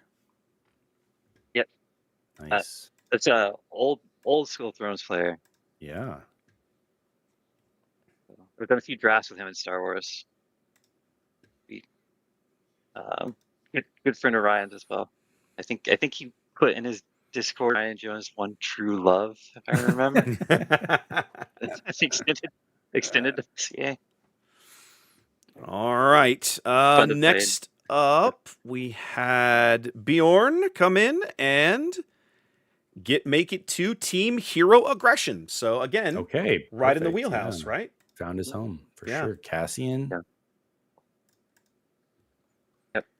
Lightmaker. Man, that's a card we're all going to be sick of seeing once people figure out how good it is. Mm-hmm. Oh, the card is so good. Okay, hang on. Matthew. All right. All right. So, we now have 3 teams with full rosters. Let's have a quick note. Redo that. Save that, and let's export everything. Let's go have a look at Team Jim when we get a minute. Okay. Hang on, we may not have much time. We'll probably have to save the team looks for the very end. In fact, let's do that because now we're down to about the last 7 or 8 picks here, and they're just kind of firing off. Fast, yeah. Yeah. All right. So As budgets are down to nil. yeah, but everybody Yeah. is down to basically single digits on the budget in some fashion or other. So Max here goes to Team Kevin, Vigilance and Villainy, which is interesting. Vigilance, he's like, It's like, well, guess what? Guess what, buddy? Okay, so let's see. That was Kevin. Make sure he lands on the right slide. This is all right. Max. Max mentioned his Darth Revan's lightsaber and a constructed lightsaber. That might be put on a Kylo Ren deck there. Okay, Yeah. Justin. Let's see. Let's put up Dominic. Justin, grab Dominic here for Team Heroism and Vigilance. Okay. And just looking at the roster of slots left, where Sid was talking about the flexibility with Matthew. Like Matthew's got 3 spots left, and everyone else has 1, so it's just going to be like there won't be choices. The last 3 on the board. Yeah. Yeah, pretty much. Yeah. Is the thing. I know that might be like nothing to the caliber of the players or anything. No, like it's that. just- it's just- It's just that just how lack it of goes. control. You're just like, okay, well, Yep. you make it work now. All right, Yep. Cassidy. Uh, Also going to Justin here. That fills out Justin's roster. Mhm. Trying to keep up. I'm trying to keep up with getting the slides Yeah. updated with who's currently on the block over here. They're on different screens. It's moving quick now. You've got probably less than 30 seconds. Probably. We're down to 6 open slots. We have 4 rosters completely full. Team Daniel, Team Kevin, and Team Chris all have 1 slot open remaining, and then Team Matthew has basically just the 3. Okay, so Matthew then claims 1 here. He's going to come in and grab Daniel. So they're going to aggression and heroism is Daniel. Wow, he's X'd out everything but aggression. Well, I mean, at least he got the aggression. He got aggression. Hey. He got aggression. Can't argue that, baby. Yeah. Likes to be in Cassian and Wrecker.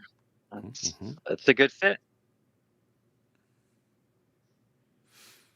And really just wants to play, have fun, be part of a community. Is perfect in the right event. All right. The next up we have Peter here, also going to Team Aggression Heroism. Okay. No. I mean, it's working out for Matthew a little at the end. He's getting players who have collected at least some familiarity with one of his colors, which is good. I was worried he would end up with just people who are like, oh, no. It's like, some people don't like aggro. Right. I don't understand those people, but they exist. All right, 4 teams remaining. Look at John. John's like, no, that's totally me. I'm not that guy. All right, so 4 teams remaining with a single pick each. Go ahead, John. Okay, I like to play the game, so I don't want to be over fast. Is the thing. So that's reasonable. All right, Chris gets in his final pick here. That's going to be Alex here. Joins Team Chris, and look at that. His 2 check marks. He nailed it. How about that?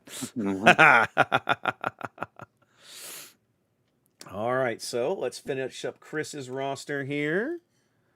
All right. So it looks like a Piet player. Devastator, Annihilator, Executor. Ooh, hand him blue Piet and let him cook, huh? All right. Yeah, and I mean, he says his frequency is twice a month, 25% win rate. And that's fine. You're going to have mostly casual players at the end of the draft. But to get someone that's like right on aspect, that's definitely gonna feel comfortable on your team, I think Chris really finished off his team well there. All right. Edward didn't really fill out much in his card, but he goes to Team Daniel to round out the Cunning Heroism bracket. And then at the end, we have 2 more here. Actually, let me put him on the right list here. Go ahead. There was another one that I don't know if is actually playing the game, but is coming for the event, and will be like, but knows card games. We'll pick it up and be fine. And he ends up on a pretty good combo too on Hero Cunning. I think he'll be really happy with it. All right, last 2 picks here. All right, so John here lands on Team Kevin, the 2 of the aspects that he had said no thank you, Team Vigilance and Team Villainy. Yeah, he's a red yellow hero guy, and unfortunately, he's not going to be anywhere near that. And then Matthew's last pick is Ian right here. There we go. So there we go. That is everybody. All right, let me finish up. Okay, yeah. So Matthew ends up with a person who never. That's fine. You're gonna teach him. Teach him. Okay. I've not met Ian. I don't think so. But so awesome to have Ian though. That also is great to have from all levels. All right, so let's push out the final rendition here of the team lineups. Now we've already taken a look at Team Jim and Team Carter. And I think Team Aram, when he finished that one up. No, we haven't. Maybe. I don't remember. But we'll go through. We'll look at everybody else. So let's look at Chris's roster now that he's all finished up. Here's your team command Villainy. And other than maybe some of those picks towards the end, a lot of synergy here. A lot of folks that I think seems like fit pretty well. Chris's draft to me looks like he had a plan that he came through from the first pick and pretty well executed almost straight through. in my opinion. So yeah, I think that and it looks very good to me. This is probably will be one of my favorites in my opinion. Okay. It's just top to bottom, high caliber players with a very good aspect team. So Lots of good and leaders, again, lots of good cards. Yeah. mhm. All right. And not surprising. Chris has done these events before. Yep. Yeah. All right, Team Daniel over here. This is your Hero Cunning lineup. Mhm. I like this team because I like the aspects a lot. He's got a lot of really good players. At the end, I'm not completely sure. They might be held back a little bit by some players' familiarity because I don't think they're the easiest to play, Mhm. especially once you get into those tier 2, tier 3 decks. But I think they did well. I think they did well, and like these middle tier combos of aspects, I think they have to do really well in the draft in order to overcome or to catch those kind of top aspects. And I think Daniel's put himself in a good position to do that. Yeah. He's got a lot of deck choices. Yep. Okay. I'd say very similar to Chris here. Like I think that Daniel also got a very good value on the aspect pairing that he got here, and then Yep. fit the players around it and got a high caliber team. So also Okay. one of my favorite drafts, I think. Team Justin, who picked up that Vigilance Hero pair a little earlier than I think we thought it was going to do, rounded out his roster here towards the end. I like this team. I'm a little bit worried about the number of really competitive decks you can pull out of here. Okay. I feel like Justin kind of had a middle of the pair and maybe kind of middle of this doesn't like it doesn't jump out. Someone's got to be like kind of in the middle, right? Mhm. It doesn't jump out at me as like a powerhouse right now. Okay. They could surprise me, could definitely surprise me. I'm not super familiar with a few people on the team, so there could be some dark horses in here who are gonna perform for him. But I'm a little bit worried he didn't get the most out of his aspects. Okay. I personally feel like, I mean, a lot of folks, you kind of look at this aspect and you latch onto specific leaders, but there's Right. some, there's the iconic ones like Luke from set 1. But there are some really good leaders in here that I think are a little better than folks give them credit for. They just don't see play in the wider game. And I think one of the things we've got to take into consideration talking about the meta that we're going into is, you're going to be up against literally leaders you've never seen on the table before. So a leader, I'll pick a leader out of JTL, a leader like Lando Pilot, right? Which is a very specific kind of build around the deck. Is not a bad deck, is a little slow, but maybe if you pair it with green and maybe a Data Vault, I don't know, I'm just spitballing here. You give him a little bit of extra time to get going, get on the board, you can get some legs out of some leaders that you might not necessarily expect to be very good out of this color pairing. But we'll see. Let's look at The team. Go ahead. I say this team's going to have the apples for sure. Mateo, Apples, right? Mateo said he was bringing apples. That's something that is going to be something no other team has. Yep. And that's value there. Yep. Mateo said he was bringing apples. Well, their counterparts on Vigilance and Villainy is Team Kevin here.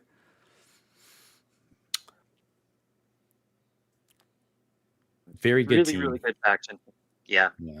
Yeah. I mean, great faction. It's hard to question it because I think Kevin did maybe a little bit better than Hero Aggression at the very end of the by getting some players that I think will work out. Okay. And it's just there's just the sheer variety of decks that they can put out there.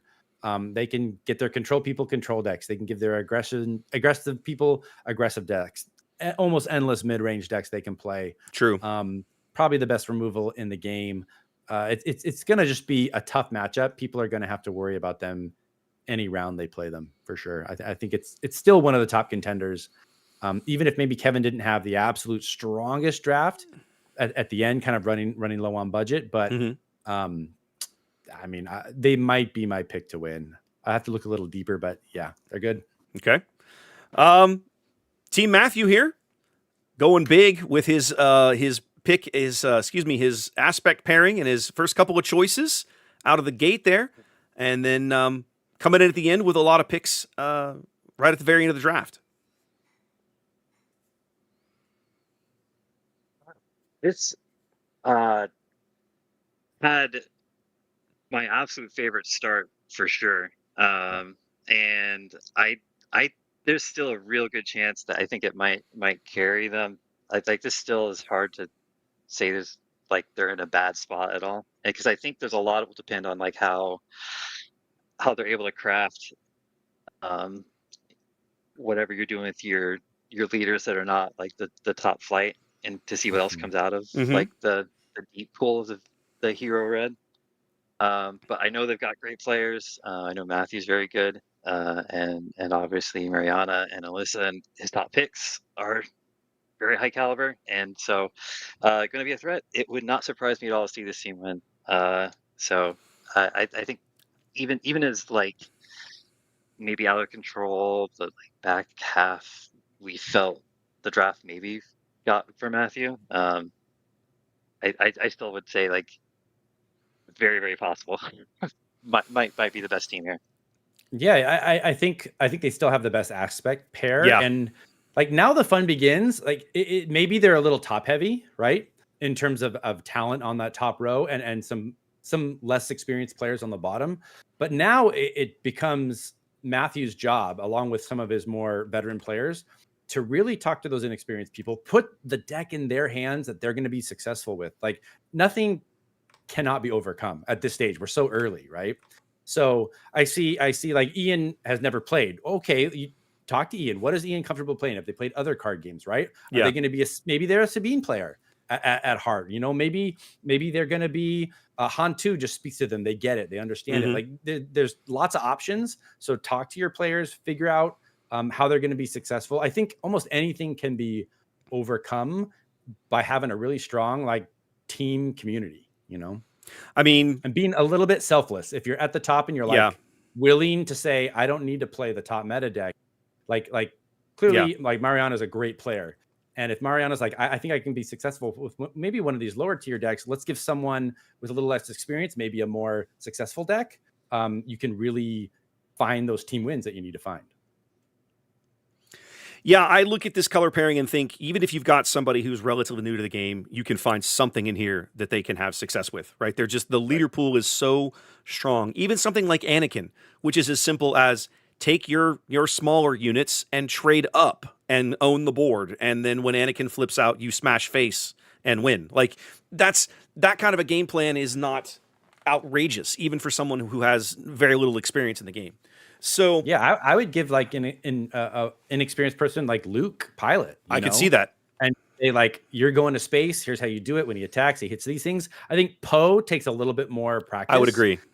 But Luke is like point and click, you know, go for it. And that person will be successful. Yep. All right, let's see. I know we looked at Chris, Justin, Matthew. We had already looked at Jim and Carter. We looked at Daniel and Kevin. Let's take one just to make sure. We'll touch on Team Aram real quick. I think we might have not finished this one. Did we finish? We did finish this one. Yeah, we've seen everybody now. Okay, sweet. All right, guys. There it is. You're done. It's finished. I can't wait to see what happens. What a 3 hours. This is going to be a good time. It's been hard for me not to crack open SWODB and start looking at the green. Well, guess what? Right? The time is now at hand, my friend. The time is here. I'm only sorry I won't be able to get out there to cast the event this year. I was talking to Chris of Team Chris. I met him at the Minneapolis Regional, and he and I have chat on occasion. And I was talking at one point about, could I swing out and stream it? And it's just my traveling setup is not designed for ease of use. And I'm working on fixing that, but for the moment, we're not there. So I'm fingers crossed for next year that I can get down to where I can stream off of a laptop and not the big beastie that I normally carry to large events. But if I can do that, I want to come out next year and stream this in person because I think it'd be a hell of a lot of fun. Fantastic. I'm sure we'll have some kind of game stream from the event. Good. We have some local guys that do at least a little bit, so we'll have something set up. Good.